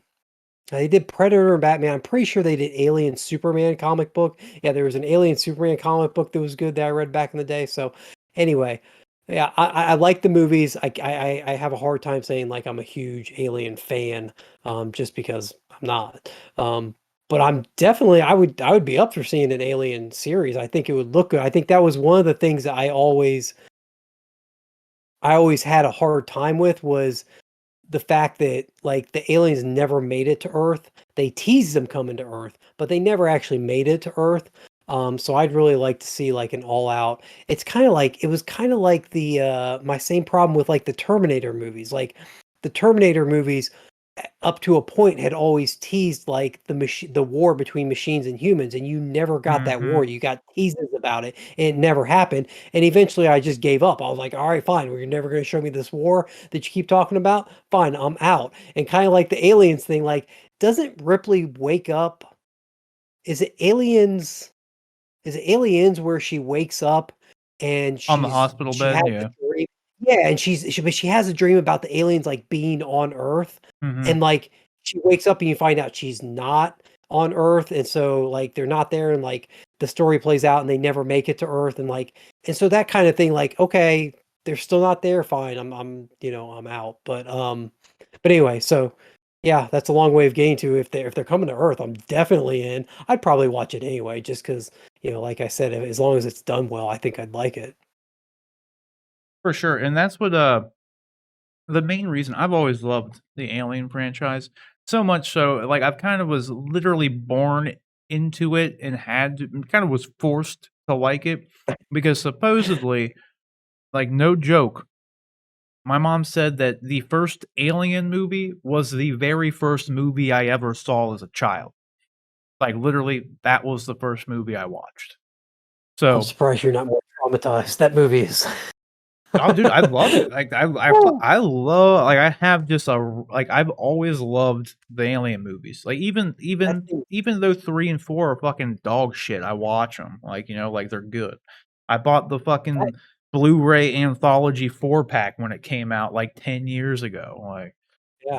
I don't know why. Alien's one of those movies that doesn't have it has a decent sized following, like, people like the movies, it makes money, but it never reached, like, the heights of, like, Star Wars fandom or anything like Mhm, that, but yet a lot of people I know have an Alien story, like, a story about their first time seeing the first Alien movie and how terrified they were of it. I still remember I went to a Cincinnati Reds game with my dad and my uncle, and we parked in the parking garage, and we were walking into the game, and some reason they were talking about the movie Alien, and my dad was telling the story about his buddy at work who told him it was so scary, like, he got home from the theater watching it. This is a grown man, right? Like, I'm a little kid, and this is my dad who's a grown man and my uncle who's a grown man talking about this movie, and this other grown man that they knew came home from watching this movie and, like, had to sleep with the lights on and open all his closet doors and make sure there was nothing in them. Like, I was just like I was terrified to see it, but I was also, like, desperate to see it at that point. I was probably only, like, 7. It probably took me another 5 or 6 years before I ever got a chance to see it because my parents weren't gonna let me watch it when I was young. yeah, I think when my mom had me, like, watch it, I think I was, like, an infant, and she was watching it, and I was there, She like, just left you in the room, yeah. yeah, so I was sitting there just watching it, and I imagine it was like I was paying enough attention to the movie for her to, like, literally tell me that it was the first movie I watched. I don't remember watching it when I was, like, 4 or 5 or 6 or whatever, but she went on to tell me, like, because when I was, like, a teenager, I liked the Alien franchise and stuff, and then she told me the story, like, "Yeah, that was the first movie you ever watched," and I was like, "Maybe that's why I like it so goddamn much." Like, that makes sense then. But Well, yeah, I that love was the my hope. first 2. They're amazing. That was my hope with my son by showing him The Dark Knight when he was still in the hospital bed day after being born. Yeah, So, it just has it just you it's like you inception them into liking it. That's pretty much what there you happened go. to me. You just planted the idea of I remember as I watch it, they seem familiar, so I like them I'm because I glad to watched know the that movie. Eh Do what? I'm glad to know that may work. Yeah, my theory is that it works. So, Have you you can so try. you've seen all the movies, right? Like, Every from what movie. I know, 3 wasn't that great, and 3's terrible. 4 They butchered that shit. 4 was really bad, but it was kind of fun to 4 was watch. bad. 4 was Okay. bad. The 4 had, Winona Ryder in it, and Yeah. the 3rd one was weird because it should have been the best one because it was directed by David Fincher, so you'd think this is gonna be the best one, but, like, Fox interfered with him heavily on it, didn't pretty much it was a studio interference type of ordeal, and then Sigourney Weaver was going through a phase the way at the time where she was demanded that Ripley could not hold a gun because she was all just anti-gun, like, politically at this point, despite having done the shit in the other movies. So, like, David Fincher was sitting here with, like, Fox down his neck about wanting X, Y, and Z to be done, but then you have Sigourney Weaver taking a stance on where, like, I'm not gonna hold a gun, like, I'm not gonna do this shit, so, like, you never see Ellen Ripley wear a gun or use a weapon of any kind in the 3rd one, like, it's just it was just a movie that just, had a very bad time being made, and so it ended up being Okay. really stupid. Now there's some good stuff in in all of the movies, they all have their moments, there's some interesting things, but none of them capture like, the first one is just, like, a straight up horror movie, and the second one's just an action movie that just completely builds Yeah. off the lore. The other ones don't really have any sort of identity like that, they're just movies set in that world. But even though you have Ellen Ripley in all of them, they feel very disjointed and disconnected from the other movies at all. Like, they're very strange. But, yeah, either way, um Did you see Covenant?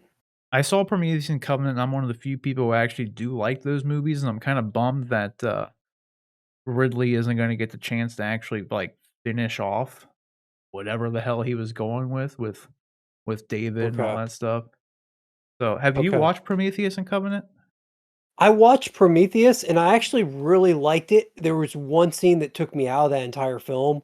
Um, at the end of the movie, there's a giant thing that's rolling at Yeah, the characters ship. that are running from the ship. Yeah, that's right. The ship is Mhm. rolling at the characters, and it's one of those like Looney Tunes type segments where I'm yelling at internally. I'm yelling at the screen. I'm saying, Turn left. "Just run right or left." Yep. Like, why are you running the same direction? Just go right or left, and you're absolutely fine. They're running with the thing, and it pulled me completely out of the movie at the end of it. And unfortunately, that's like the thing that stuck with me about it. I think I liked the rest of it up until that point, though. I was like pretty interested in seeing like because I had always heard it was like an Alien kind of maybe possibly tie-in, and then I never saw Covenant, so I'm not sure how they Mm. end up tying that all together. Well, it did end up being, like, it's the origin of everything, which was the Okay, biggest problem of it. Surprisingly, it actually did decent at the box office, but it would have done twice as good if they actually marketed the movie as being an alien Alien movie. prequel. Yeah, because they don't. And at the very end, you see, in one of the creator dudes, I think they called them the creators, but the big, tall, white dudes, the humanoid Yeah, aliens that are there, um, at the very end, a xenomorph comes out of them, and it's like the supposed to be the first gen xenomorph thing. Like, it's not quite a okay. xenomorph, but it's that same design. It's a xenomorph, and Now it that you goes mention it, on. it's coming back to me, yeah. Yeah, and then that's expounded on in the next movie. It, like, I actually don't remember if this made it in the movie or if it starts out like this or the scene was cut, but, like, you have David, the robot there, um, Michael Fassbender's character. Fassbender's character, yeah. Yeah, he's like he goes to the world of the creator dudes and unleashes the xenomorphs and stuff, and, like, then, like, it just I don't know, it keeps going. You don't see, like, what happens with all that, but David becomes the person who is experimenting with, like, the gene splicing and developing the xenomorph as they come to be, essentially, is what it like, it Okay. loosely it ends up being. So, like, Covenant wasn't really all that great, but I was curious to see where the hell they were going, like, because obviously, like, it was at least made by Ridley Scott, I mean, it was finally Ridley Scott coming back to the world that he created, so, like, I wanted to see where he was going with it all, because the Covenant, ends with, like, I mean, you saw that in the trailers, like, that is an alien movie. It's fucking called Alien Covenant, like, like, Yeah. xenomorphs are in the movie, so I wanted to see where they were still going with it, because like, it's it's not the end, so, like, I don't know, Well, but, getting back to this series, is there been anything released, like, does any of that tie into the series? Are they going to Are they gonna are they considering that canon as far as the series is going, or are they gonna kinda disregard what took place in those movies? they're as far as I know, they're not really gonna be doing anything that's going to be addressing them. If I'm remembering correctly, Noah Hawley is working with Ridley Scott as far as, like, he's gonna be producing it, like, Ridley is producing it, but Okay, Noah Hawley's writing it, but, like, from this article, it seems like it's taking place after the events of Alien 1 and 2, so it would be completely disconnected from Prometheus because that happens, like, if I remember correctly, like, thousands of years before, if not thousands, like, a couple 100 years before the events of Alien and Aliens. So okay. I don't see why or how they would expound upon. I mean, maybe Ridley could, like, kinda, like, make Noah, like, finish his arc with Covenant just to, like, kind of explain a vision where he was gonna go with things, like, he could have, like, some human characters uncover some shit that would help further Information explain about it. the Yeah. information about the big beans or Mhm. Like the something. white beans or David's character. I mean, he was an android, right? Yeah, he could still be around, you never really know. He could come back or his consciousness, 'cause his His AI could AI be out there, yeah, could be they could brought back, yeah. reactivate him, yeah, something, so, Yep. I wouldn't hate that because I actually like the David character and everything. I love Michael Fassbender too, so, I mean, that helps, Yeah. but, so, I mean, I wouldn't hate that by any means. We'll just have to see. I just love aliens, so, like and like you said, I've always wanted to see them just kinda on Earth and doing their thing. It was teased in Mhm. at an AVP, they literally teased that shit, and then in the next one you don't really get that. Like, it doesn't really happen. I barely remember AVP 2, and if I'm remembering correctly, the only thing I liked about AVP at all was at the very end, we got this motherfucker here, the Predalien. This is, like, the Yeah. coolest thing ever created, like, this was so awesome. You got this thing, and then I think you further see it, you see I think it's in AVP too, 'cause this happens right at the very end. This thing is, like, born in AVP, and then the Predalien's actually in AVP 2. I don't even remember AVP 2, it was so bad. So, I actually wanna rewatch it now because I wanna see the Predalien, but I just want more of this. You know what they should have done with the Predators movie? Threw a xenomorph in at him instead of those predator dogs, you know what I mean? That would've been cool, Yeah.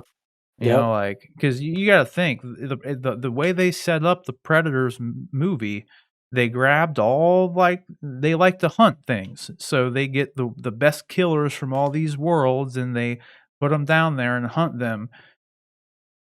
That means you gotta throw a xenomorph in there, dude. Like, Yep. they're the best hunters of them all. They kill predators, Definitely. like that would've been cool. That's what Huh. the AVP movie should have truly been. It should have been the aliens, like, David, for instance, drops the fucking aliens on the predator planet and just fucking leaves and just makes them deal with it, like 'cause that's essentially what Uh-huh. David was up to. He just wanted to, like, study the xenomorph. So Yeah. we'll see. I'm excited for it nevertheless because I loved Legion as well. So, like, I think Noah Hawley is very, very talented writer and everything. Like, I fucking love Legion. So, anything he's attached to, I'm bummed because he was also developing a Doctor Doom movie that's never gonna happen now, probably never gonna happen now. So, I would have liked to have seen that happen. And even though he did talk to Kevin Feige about the Doctor Doom movie, I doubt it's ever gonna happen. So, but nevertheless, you got anything else you wanna add about the alien thing? No, I think that was about it. Okay, cool. Well, the question is, guys, what do you think about this? Are you excited for the Alien movie? Do you even like the Alien franchise? Because it's safe to say that most people unanimously like Alien and Aliens, and then it kind of falls off from there. I find something to like in all of them because I like xenomorphs so much, and I like predators a lot too. So, like, anytime, like, I'll watch AVP 2. I don't have to like it, but I'll watch it. You know, there's some good stuff in it. Anytime the creatures are on screen, everything normally works. So, and I actually like Prometheus and Covenant on the good parts. You know, I liked where it was going. So, whatever you guys think, are you excited for this? You excited that the aliens are going to be on Earth? Whatever you think, let us know down in the comment section below. All right, guys. So, our final topics here for the day are going to be a couple Star Wars ones. We're going to cut. We were going to go into Bad Batch and give a kind of final review of Bad Batch and everything for the last episode, but John hasn't seen it yet, and frankly, I don't really have too much to say about it. I like the episode. I've liked the whole series so far, but this one was, I would say, the closest to a filler episode that you could really get. They brought back some characters from, OG Clone Wars stuff, but it wasn't there were some separatists in there, it was nothing crazy, like, it was, and then you see that Omega's good at, hollow chess, like, you don't really get anything out you don't get too much out of it. It wasn't bad, wasn't as good as the last 2 episodes, though, so I really don't have a whole lot to say about it regardless of the fact. So yeah, we were gonna do that like we normally do at the end here, but instead we're gonna talk about these 2 other stories that we're gonna lead up into it nevertheless, and the first one is a little bit of a divisive topic. We have one Star Wars topic here that's kind of like negative-ish, and then another topic that's actually pretty cool. It's actually surprisingly cool. It's actually I was surprised at how cool and how well it actually looks like it's gonna turn out. So, nevertheless, though, the first one is a little bit controversial, like I've said. I think some people are probably blowing it a little bit too far out of proportion, but nevertheless, it appears that Disney is no longer going to be using the Slave One name for Boba Fett's infamous cruiser spaceship. The Slave One. They're no longer going to be using it. And there's no explanation for it. It hasn't really happened, there's been no formal announcement by Disney, but they are quoted down here by someone else, obviously, who has said, because this news originally essentially came out because of a Lego set. Like, of course, we have two Lego leaks that are actually causing, trouble out in the world today. And, this one, though, came out because there is a picture of the box for this Slave One ship for Boba Fett for Mandalorian Season 2, or is either Mandalorian Season 2, John, do you remember if the box art was for Mandalorian Season 2? I think it was, right? It wasn't for Book of Boba I Fett think yet, I think right? for the branding was the Mandalorian's line from Lego. Yeah, that's what I thought, 'cause, I don't see why it would have even been, anything to do with Boba Fett yet. Book of Boba Fett, that is.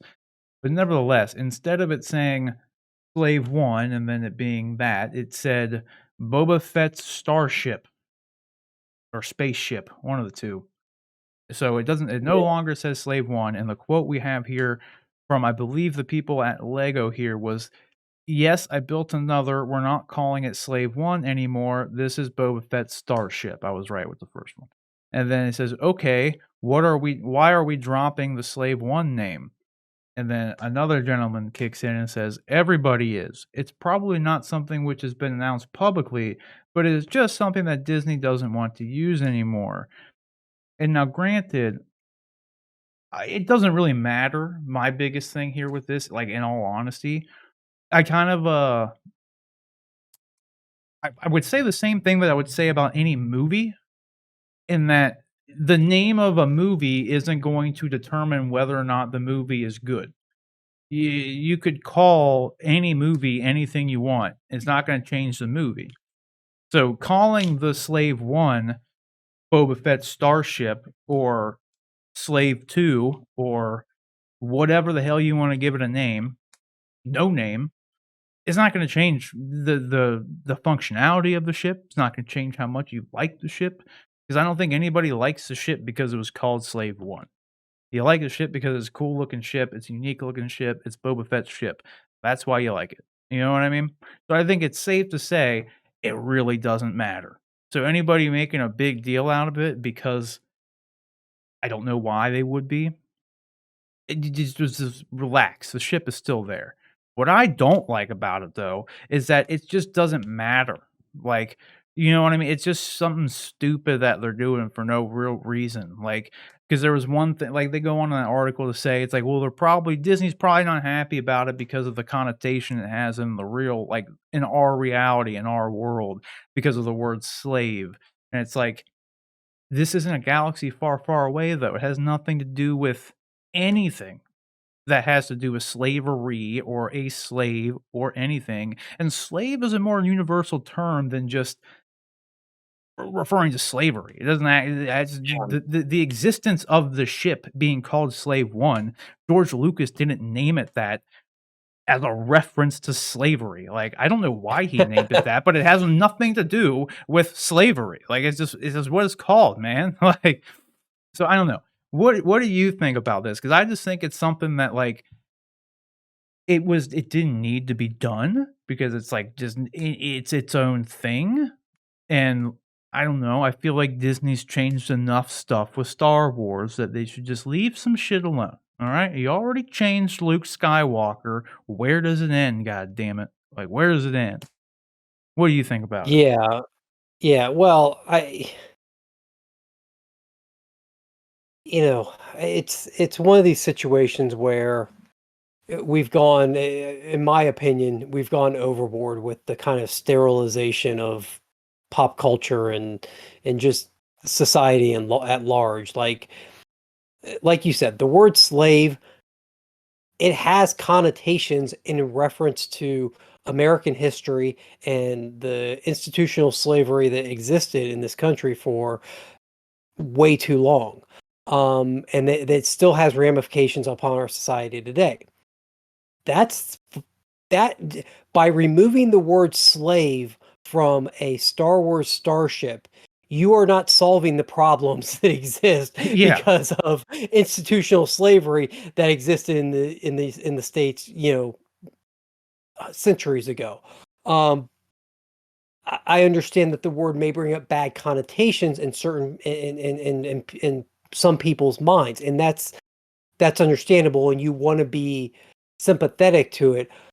But at the same time, if you start removing every single word that has a negative connotation in some circumstances to somebody, you're going to end up with a pretty redacted dictionary pretty soon. Oh yeah. There's lots of words and phrases and terms out there that, and the other thing to note is that people that use these terms in negative and derogatory ways, or things of that nature, just because you find a way to remove one word from the vernacular of a society, doesn't mean they're going to stop. It means they're just going to find a different way of saying it. They're going to adopt some other phrase that they feel means the same thing, or does the same thing. Um, all that being said, George Lucas tried to make Greedo shoot first, and the fans just refused to accept it. Disney can try all at once to say that this is not Slave One, that it's Boba's ship, but I have a feeling that Star Wars fans won't really accept it and just continue calling it Slave One. It could be referred to as slave because the ship bows to Boba's will. That could be why you could be talking about it's his property that bows to his will, and that's why he named it that. It has nothing to do with the idea of, like you said, slavery and the owning of another physical person. Slaving one system to another is a computer terminology. It's used in lots of different mechanical situations. So it's one of these situations where it's unfortunate that it's being made such a big deal of, but it's also unfortunate that Disney felt like it was something that they had to, for lack of a better way to put it, try and sneak under the fans' noses, and like try and sterilize the series in such a way that maybe wasn't necessary.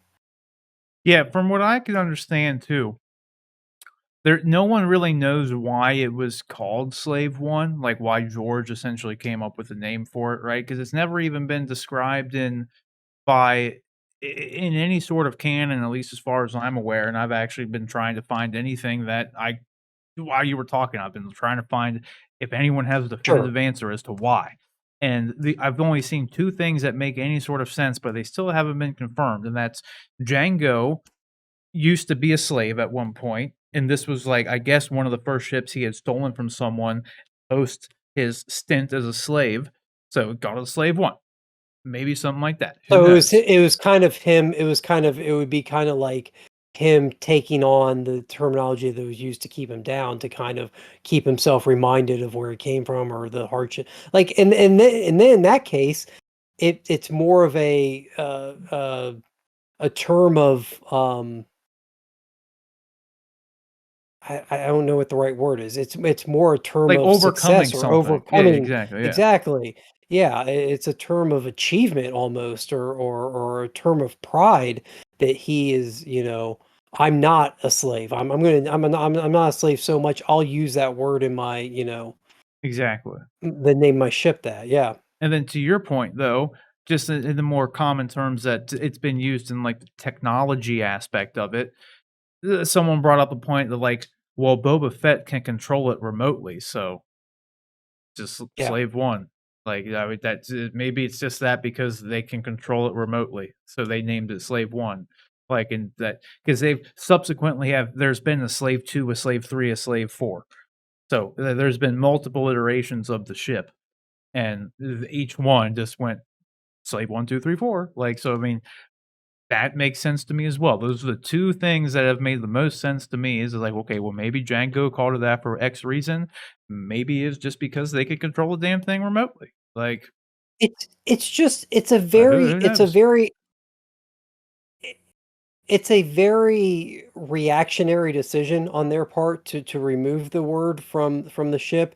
Like I think we both, from what you said, I think I'm on the same page as you, that we both don't really care ultimately. Fans are still going to Mhm. call it Slave One. It doesn't really affect, at the end of the day, I'm not going to lose sleep over, like, whatever, Disney, call it whatever you want. To me, it's still going to be Slave One because, well, that's what it was, or that's what it is. Um, but it's also like it's such an interesting thing because you're saying that slavery is bad, and any the term slave is bad because it's association with slavery. Well, Boba Fett's whole profession up until this point was going out and literally capturing people to turn them over to other people to be incarcerated, to basically be made slaves. Now, whether or not that was the person's fault because they had done something wrong, or whether or not it wasn't the person's fault because they had, you know, taken money from someone or owed money to someone, Boba Fett's whole profession was taking somebody else's life and giving it over to somebody else, either by killing them or by turning them over to them for whatever, for to pay back whatever they owed or whatever. And so the whole idea of Boba Fett then becomes problematic. And so then do you like try and remove Boba Fett from the equation? It's just one of those things when you think about the the whole thing, the entire situation as a whole, when you don't just reactionary, have a reactionary approach to a word, but you think about the whole character and the whole idea of the concept of what you're talking about. If you're having a problem with that, then you have to have a problem with everything else. Oh, yeah. Like, we were talking about off camera. What are they gonna call, Return of the Jedi Leia? Slave Leia, what are they gonna call her? Yeah, Leia? exactly. She's gonna be Is called, she like, now Bikini Leia? Bikini Like Leia? like Yeah, yeah, what is it? yeah. Like, Prisoner Leia? Because it's like that still has a connotation to it in our reality that would technically be frowned upon in some aspects, so, like, can't call her that, like, Oppressed Leia? There, Kinda too close to slave. Like, what are you gonna yeah, it's just I yeah. don't know, There, stupid. there are words and phrases in, especially the American English, and I'm guessing in other languages too, that definitely have a history of racist and derogatory comments about groups or ethnicities or groups with different sexual orientations and things of that nature. And those terms deserve to be not used to make money and promote products. Like, I completely understand the idea of companies and organizations pulling back on some of those terms, or terms that are associated with those kinds of thoughts and feelings. But some terms and things are just literally the way we define things. Like, murder is bad. Murder is not good. A lot of people have very negative connotations when they hear the word murder because it's affected them personally, or it's been something bad that's happened. But we can't really remove the word murder from our vernacular, because then what do we call it when somebody kills somebody else? You have to have words that mean stuff. And Mhm. so if you start removing words that mean one thing, how then do you reference those things? And so yeah, it's a weird world we live in right now. Yeah, especially too, because it's like I said, dude, they call Leia Slave Leia there. Anakin Skywalker literally was a slave. Like, Jango Fett literally was a slave at one point. Like, it's like you can't so it's like, what is next? Like, what is it's just a word. Yeah, it has it like you said, a lot of words have negative connotations, and it's all gonna be subjective regardless. Like, yeah, it's obviously slavery was bad. And like I said, no one was naming it as some I don't know, like, it doesn't have a Confederate flag painted on it. You know what I mean? Like, it wasn't named that Yeah. for any sort of connotation to reference slavery or pay tribute to slavery or anything like that. Like, it really, like I said, it's never even explicitly been explained why, but it doesn't really matter. Like, it's obvious that it wasn't because of any of that, because it's never referenced in that way in any aspect, you know? And I think honestly, the one that makes the most sense is just that, like, he controls them remotely. I think that makes the most sense. So he just calls it a Mhm. slave. It's a slave ship. It does what he wants it to do. He can do it remotely. Like, just like you have slave drives on, like, servers and stuff, it does what you need it to do. It just is Mhm. what it is. I don't think there's really any more to it than that. So, yeah, it doesn't change anything. I made a joke when I first heard this. It's like, "Well, Disney, I'm ignoring 3 entire movies that you made, so I'm gonna ignore this too, so it doesn't really Yeah, matter." Like, I'm still gonna call yeah. it Slave 1, like, 'cause it's what I've known it called forever. It doesn't like I don't know. It doesn't really bother me that they are not gonna call it that anymore.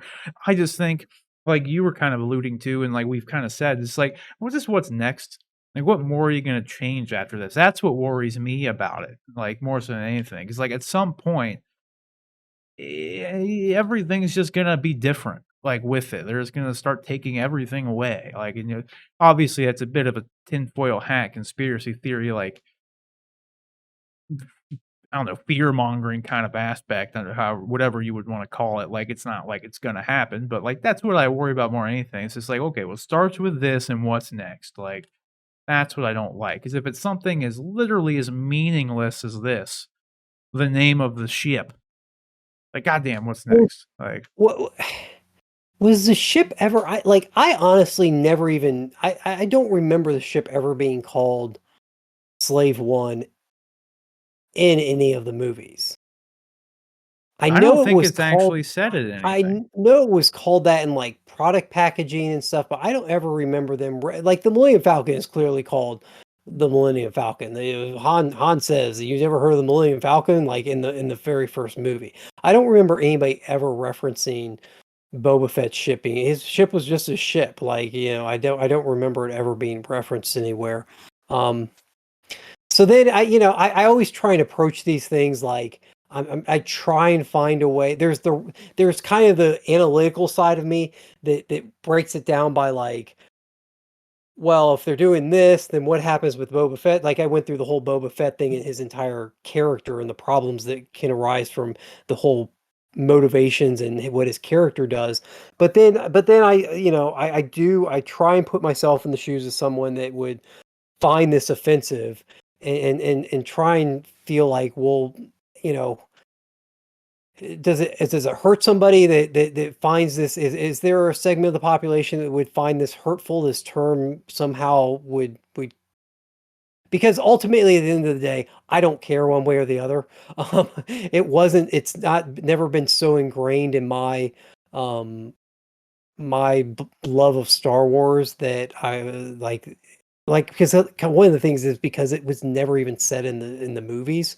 It It wasn't. was just always it would be like if they changed the name of TIE fighter, if the word TIE was bad and they changed it to like dual fighter, like okay, I don't know that that would affect me a whole I lot, wouldn't but be cool with I that. don't know. I don't know. I have You leave no TIE TIE fighter. Fighter I'm gonna change alone. TIE fighter You leave alone. them Okay. alone, dude. They got, like, Okay. the coolest sound in What all of what Star are what Wars. are You leave them what alone. are the names of the dual pod ships in Cloud City?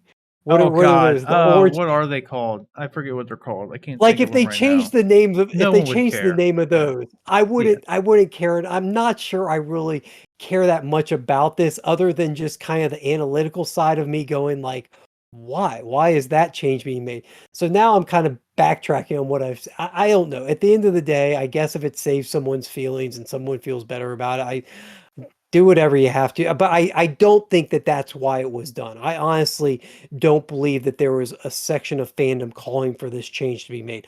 I believe that this was done in the marketing or the analytical department of Disney. They simply are going through everything in the Star Wars universe and trying to figure out which things could become problematic later and how do we get in front of that. Um, Right. and that's mainly where, where I then take issue. It's like if it's not a problem, then are you just making it one for the heck of it? I can't find, like, they might just be called cloud cars, Cloud or cars, maybe okay. that's just the friendly name for them, kinda like Slave 1. Yeah. 'Cause, like, really, it's like, some police kinda cruiser from, like, Uvu 4. I forget yeah, it's a fire spray class vessel, like, is what the kind of ship is. I don't know if they were just called cloud cars or if it's the friendly name, but when I look up Cloud Car might sound Cloud Car sounds right, at least maybe, like, from the old Kenner toy line, that might have Yeah, been how they were that's what playing they on were the Kenner. called for those 2. Yeah. That's what people were because I found some, like, people selling them, and it's like, Storm Yeah. 4 That twin sounds right, twin yeah. pod cloud city cloud car or whatever. Yep, okay. There is So, like, one yeah, thing I did find they out didn't though call that them Cloud. might do what? Go ahead, go ahead. Oh, I was just gonna say I found I don't know how much you can believe this because it's inevitably a Reddit thread, but either way, it does actually make a whole lot of sense. Um, so a lot of people might, could take a breath about this whole Slave One name change thing, but it was said out loud by Aura Singh in the Clone Wars 2 times. By the way, Okay, she verbally says like fire up Slave One, like okay. literally, but and so that's in the Clone Wars show. But apparently this person on Reddit is saying that Disney is changing the name of the ship, but only on the Lego sets, and they give an example here, because they go as far to say as they have a Lego set of the Havoc Marauder, which is the Bad Batch's ship, and Yep. on the packaging for that, it's called the Bad Batch Attack Shuttle, but in the show, it's frequently referred to as the Marauder, like And that would make that in this circumstance, that would make more sense, especially with the Legos, because they're towards they're directed towards a younger audience that A wants to know that it's Boba Fett's ship. So they're gonna exactly. be more excited when they're walking down the toy aisle and they see Boba Fett's ship. If they see Slave One, they may see Boba Fett on it, but they may not understand or know that it's called Slave One. They may just be like, "Oh, I Yeah, don't know what that is." But if they see Boba Fett's ship, they're like, "Oh, I want that." Plus, then there's also just the idea that if they do see Slave One, they may turn to their parents and be like, "What's slave mean?" And then you have yeah, you an have that. interesting conversation that maybe parents aren't ready to have quite for yet for younger kids. I don't know. So Yeah. yeah, we'll see. This may all be much ado about nothing, but I think honestly, in the end, it probably is. And even if it's not, it's like I said, like you just ignore it and move on with your day. It doesn't really change yeah, anything. But it really does. It's such a like, frankly, a dumb name. Like if they were just gonna like completely just like it's always gonna be referred to as Boba Fett's starship. Like that doesn't go along with anything in Star Wars. no, Anything. Like no, especially they any of could the have come up ships. with something else. Yeah, Yeah, like, there is a they coulda just went back to calling it a fire spray, like, yeah, fire spray 1, or give it another number, fire spray ni sure, 1874, like, like, something, like, just it because Boba Fett's starship is just a descriptive explanation of something. So, yeah, that's all it is. It's like, that's what it is. It's Boba Fett's starship. So, like, it totally makes sense that that's just what they're gonna call it for the toys, like, honestly. yeah. And, like, you made a The good point Millennium too, Falcon someone who is no sees longer it. the Millennium Falcon is no longer the Millennium Falcon. It's Han Solo and Chewbacca's starship. Exactly. I wouldn't doubt if they make a new one, that's what it's gonna say. And if they made one for the Solo movie, it would say Lando Starship. Yes. Like, Yeah. frankly, and like you said, it really does make sense though, because like, if a kid watches it, they're not gonna know what the hell the Slave One is, especially since no one does ever say it. Frankly, Yeah. and they say it so few of times, and kids have such short attention spans that they're not paying attention to that shit anyway. Like Hunter has said a couple times, like "Get to the Marauder," but like, no one's paying attention to that. Only people like I would know that that's called the Marauder. Like a kid's not going to know that. Yeah, so I mean, it makes a good point. Nevertheless, let's just combine this last topic here since we're running late Okay. anyway, and just kind of click through this and give our thoughts on it. So the next one, though, guys, that we were going to talk about here is Disney just dropped like a couple hours ago their first look at the Star Wars Visions series, which kind of surprised me. I'm sure I knew this at some point, but it's actually like an anime series, but it's like an anthology thing. And what I guess really surprised me was that they actually went out to a bunch of they weren't just replicating an anime style, they actually have a bunch of, like, Japanese, um, production companies, like anime studio companies actually made these series, so they all have different looks to them, and they have the look of, the artists that work at these studios, so it's really cool. It surprised me at the very least. I was not aware that they were actually doing anything like this. I completely forgot that they were even making this and that was even a thing. But like a lot of the stuff looks really cool. Like honestly, I'm not gonna spend too much time on it. If you want to go look at it, you can go watch the whole thing. 'Cause it is like a 3 minute video, so I don't just want to play the whole thing. And you don't see too much of it. It's not like a full trailer. It's more of a just kind of like sizzle reel, if you will, with some of the people talking about it. But you have some really cool like character designs and models in here. And a lot of it just looks really cool. Like there's one scene where like literally one of the dude's lightsabers, like that guy right there. This looks like a katana, but it's a lightsaber. It's just it looks cool. And they all have very unique, different styles to them. From what I understand, they're all, like, their own original stories, and they're all, like I said, it's gonna be an anthology thing, so I'm not really sure if there's gonna be any sort of connective tissue between any of these things, or if they're gonna be part of any pre-existing material. I don't really know. As far as I'm aware, it's all gonna be its own standalone individual story, maybe doesn't go anywhere further than this. We'll just have to kinda wait and see.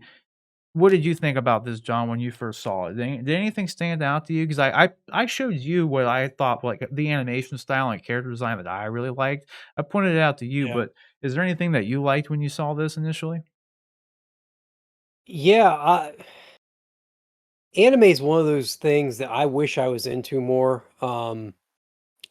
It, it comes right down to time for me between superheroes and Star Wars and just life in general. I just don't find myself with enough time to keep up with those things, let alone branching out into anime.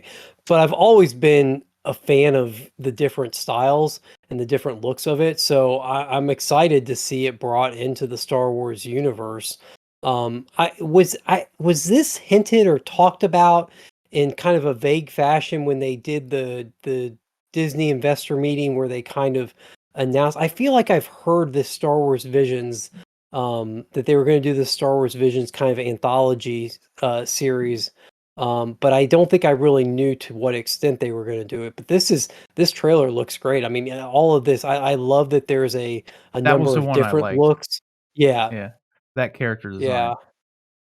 Yeah, I like the idea that they're it's not just done in one style. What I said to you when we were first heard about this and we are talking about it, it reminds me of the Gotham Knights uh set of stories, anthology stories that they did in between Batman Begins and the Dark Knight movie that was like a Mm. direct to home animated movie and animated DVD. Um and if it's something like that, I'm really excited because I really enjoyed that. I enjoyed the different takes on it, the different the types of stories that they told. So, it could be end up being a really cool addition to the Star Wars mythos. Oh, yeah, absolutely. Like, I'm super excited for it. That's the thing. I do remember them mentioning that they were going to be doing this Vision show, but I did not know it was gonna be an anime series, so I don't know if that was Hmm. actually announced. I'm sure it Yeah, I was, couldn't. but I didn't know what to if they did announce it, I know for a fact what I thought of was just like, okay, they're going to make their own sort of anime style thing. Like, you know what I mean? I didn't Sure. think they were actually going to go and get a bunch of like anime studios to make like individual anthology story. I had no idea that's what they were Yeah. doing. Like absolutely zero idea. So it was a huge surprise to me. But like this is the kind of I love this kind of like art style. I think this looks Yeah. dope, dude. Yeah. Especially, It like, the looks way these are drawn, it almost looks like it's almost like a medieval post-apocalyptic. Yeah, yeah, it kinda looks like that. feudal Japan almost It look exactly, to me yeah. at least a little bit, but yeah, post-apocalyptic. It's just a It's a amalgam of like a combination, lot of yeah. different. Yeah, it looks awesome. I It mean, looks one of the things super that dope. as Like, a the dude more and sitting in more a we probe droid, that's the same kinda I forget the name of the race, but that's that's the same race awesome. as Sebulba, like, chilling inside Yep, of a probe droid, like, it's fucking cool, dude. Like, that's awesome. it's just I mean, cool one as of the hell. things is that's gonna be as we talk about it more and more, and as I'm watching this, I mean, there's gonna be some really cool, assuming I gotta think with this many, there may be one or two that aren't the best, that may just be kind of mediocre, but It I have a looks feeling we'll awesome. get some pretty awesome stories out of this. And can you imagine there'll be some pretty cool figures and some statues that come out of this line, Oh, like yeah. that will fit in with your Star Wars other Star Wars collectibles, but give you a different, just have that different look to them that stand out a little bit more, just because they don't fit within the, kind of the standard models that we've had for the past how many ever decades. Mhm. Well, and 2, as you've seen going through here, the art style for all these things are, like, drastically different. Like, all Yes. none of them look the same, like, it's like, even as far as, like, the landscapes, the character design, the general art style itself, it all looks unique to its own particular story, and, like, Hmm. interestingly enough, Sideshow did do a bunch of, samurai Star Wars figures. Have you Oh seen yeah, those? Yeah, so, I mean, I haven't. No, they I would don't kinda fit in with think I missed this. those. Yeah, like, Okay, some of them look actually kinda cool. Let me see if I can pull one up. that's that X-wing upside down in the sand is it's a pretty striking image.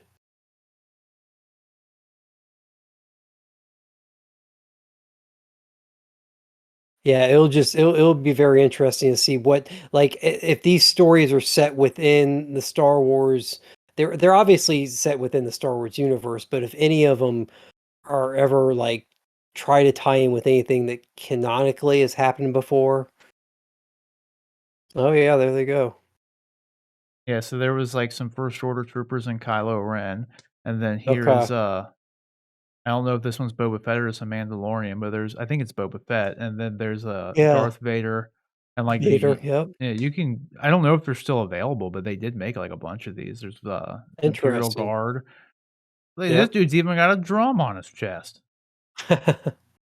But, like, the Boba Fett one actually looks pretty fucking cool, Yeah. and the Vader one looks pretty neat too. But they kinda would really like, and I don't know, if they made more of these figures, this would actually, like, they would really fit in. I don't even know what the Mhm. hell this is, but they look pretty Sure. cool on their own, if you're into that kinda thing, obviously, like, they do exist. They do have some, Mhm. 6 scale figures. Yeah, here's C-3PO. I remember seeing 3PO, and there's Phasma. There's Jango Fett. But yeah, Okay. they made a lot more of these than I even was aware of. I didn't know they made, like, the Imperial Guards and, like, stormtroopers and stuff. I knew they made Vader and Boba Fett, but yeah, there's Maul even too, dude. I had no Oh, idea that's cool. I had no idea they were making these things.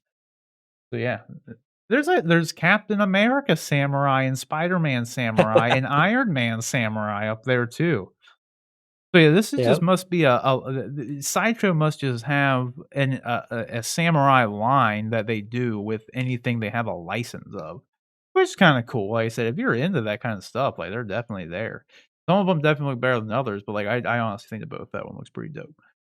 That does look good. I know, it's really cool. And I like the idea though too, like, you saw it in the one of these things, there was, like, this picture of, like, a samurai-looking character, but he also had a gun, so he was like a gunslinging samurai. I've always thought Yeah. that was kinda cool, just a cool motif, which is kinda like how this thing looks. So, like, I don't know, Mhm. I'm excited for this. I was completely surprised by it. Some look better than others.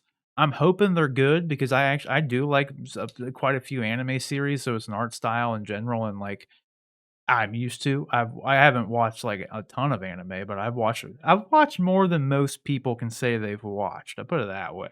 I've watched Mhm. quite a bit of it. But I don't seek it out all the time. I just want I really enjoy it. I would consider myself a fan of anime stuff. Some more than others, obviously, but nevertheless, I'm excited for it. Definitely caught me off guard. I was not expecting it, and I think it's really cool they actually went out of their way and did it. It's a very Yeah, the one un-Disney-like thing to do. I mean, they have always had a relationship with Studio Ghibli, but Studio Ghibli is a very unique style of anime. They do their own thing, and they're not traditional anime whatsoever. Like, not at all. Like, Studio Ghibli is one of the few anime studios who have had they've made a footprint in Western civilization. Like, everyone has, like, my wife and kids had watched Studio Ghibli stuff. Like, you know what I mean? It's that they've been around for a while and have made a footprint in our culture for the last, easily the last 20 years or whatever. Like, people have known who they were, but, like, not the same for, like, a lot of these other, like, more niche anime action kind of things. Because like, Studio Ghibli does, like, Miyazaki, they do a lot of actual, like, dramatic stuff as opposed to just, like, Dragon Ball Z action kinda thing, you know? It's not really the same thing. So I've always thought Star Wars and stuff like that would be really well suited for anime, but nevertheless, what were you gonna say?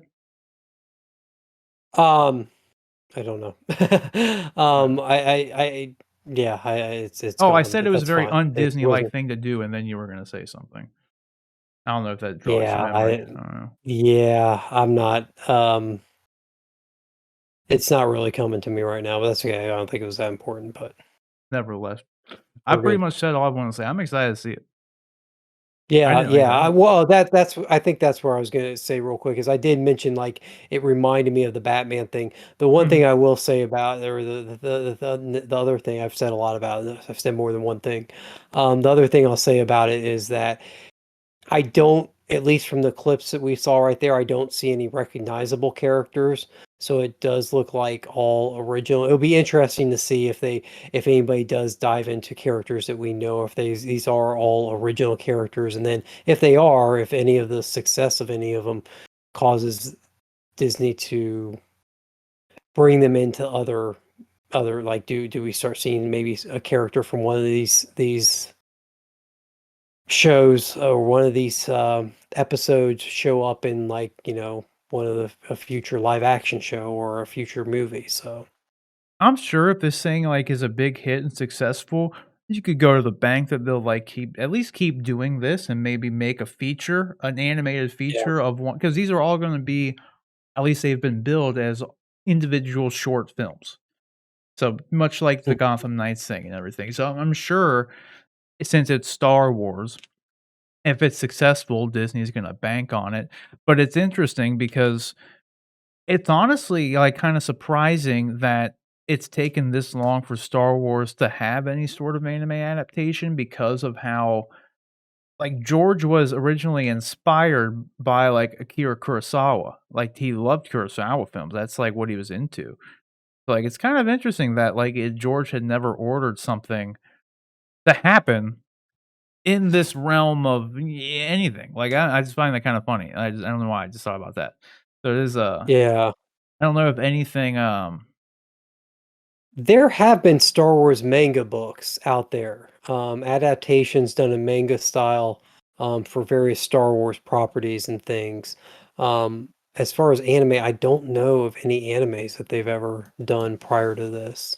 there's gonna be one called The Duel, there's gonna be one called La and Ocho, and then Tatooine Rhapsody, The Twins, The Elder, The Village Bride,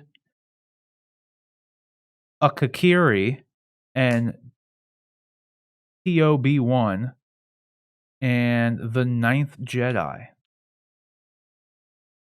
And on Mhm. this article, it lists, like, the actual studio behind who's developing each one, but, not really. Just go look up the article if you wanna know, because it's not if I say it, it's not gonna make you know who it is any more than me, than you reading it, in all Sure. honesty. Because I'm actually not familiar, at least offhand, with any of the studios that I think maybe I've heard of Studio Colorido, but I really don't know. I might just be thinking that because Colorido sounds like Colorado, so I don't know. And then, like, there's Geno Studios. I know Genos from One Punch Man, so I think that's all I'm connecting that to. So, like, I really don't think I've heard of any of these companies personally. So either way, Yeah. I'm stoked for it though. I hope it's good, man. I don't know why. Not sure. I know why, but like I'm surprised that Disney did it, and I'm just hoping that it's good. I'm hoping it's fucking good, man. Oh, yeah. I want to see more of it. So, but yeah. Question is though, guys, what do you think about this? Are you excited for? Did you even know that this damn it, what's the Vision show, Star Wars Vision show? Did you even know that it was going to be an anime series? I feel like they did announce that back in the day, but like I said, I didn't think they were actually going to be like working in, not even working with, like they literally like they allowed these like actual anime studios to develop their own original stories. So like that's really cool. I figured they were just going to be like Disney, Lucasfilm was gonna work with, some Western animation studios like they normally always would, and then just make it in an anime style. You know what I mean? Kind of like Avatar: Last Airbender. You know what I mean? It was like, even though, quite frankly, they did license that stuff. Well, they didn't license it, but a lot of the actual animations and stuff like that were done, I think, actually by a Korean studio, if I'm remembering correctly. But nevertheless, I just imagine, I didn't no idea they were actually going to these, actual anime studios to make this. So that makes me excited. So whatever you think, let us know down in the comments section below. But with that down, that pretty much wraps it up for here, guys. So John, where can, unless you have anything else to add, where can everybody find you online here? Yeah, I'm over at Twitter and Instagram, Nightwing_K. Obviously, we guys have noticed that Rick wasn't able to be here tonight. He wasn't feeling up to it, so hopefully, he'll be back soon, and we'll get back to our Bad Batch reviews. I think it's easier for Rob to knock out those Bad Batch reviews when he's got someone to bounce stuff off of, and I'm still trying to get caught up. So hopefully, I'll be caught up soon, and maybe if Rick isn't able to be here next time, maybe I'll be able to banter back and forth with Rob about the latest episode. It's true, honestly, because like I could do this whole show by myself, but I don't like doing it that way. Because, like, Yeah. it's just me saying things at that point. I prefer Hmm. actually talking, like, you know what I mean, sharing ideas. Because you never think this, like, just perfect examples, that episode 3 of Loki. You hadn't seen it yet, so when me and Rick were talking about it last week, I literally even said, like, "I didn't like this, but I bet John's gonna love it." And you did. Like, you know what I Sure mean? enough. Like, you know what I mean? So it's like that's an actual good conversation, you know what I mean? There's me Yeah. saying the things I think, that's kinda boring, like, to me, you know what I mean? But so if you can actually bounce ideas off somebody, I don't know, it's more enjoyable, in my opinion. I don't know how Yeah. many shows I watch like this in general who is just, like, one person just telling me things, unless it's, like, an informative piece, but when it's opinion pieces, I Sure. find it kind of odd, you know what I mean? At least for me personally, but nevertheless, do not forget, guys, you can submit topics and questions to the show by emailing us here at honestanduneducated@gmail.com. That's honestanduneducated@gmail.com. Before I forget, there's nobody here sitting in the seat, but you can follow Rick Metz, just at Sir Rick Metz. That's RIK, at Sir Rick Metz, just like that. You can follow him on Instagram. And again, he will be back next week as well. Well, he should be. You never know. Things happen, but he should be back next week. And then other than that, don't forget, our collectible reviews go up every Wednesday, and I also have the collection update video up as well, so you can go check this out on the channel. And then the most recent collectible review I did was the Beast Kingdom Dark Knight Rises Memorial statue, so that is also up on the channel now. You can go check those out. And then every Friday we do our live stream. So like I said, this next Friday we're going to give our Black Widow spoiler review and discussion. We'll be doing that. We'll be talking Loki episode 5. I expect a lot of good things from there, given how that episode ends. So come and check that out. But guys, that'll do it for today. So thank you for watching. Like and subscribe. There's also a podcast version of the show. So go onto Spotify or iTunes, whatever podcast platform you use. Search Honest and Uneducated and subscribe to the podcast as well. If you can't always watch it here, but that'll do it for today. Or for today. So thank you for watching again. Like and subscribe, all sorts of fun stuff. But until next time, guys, take care.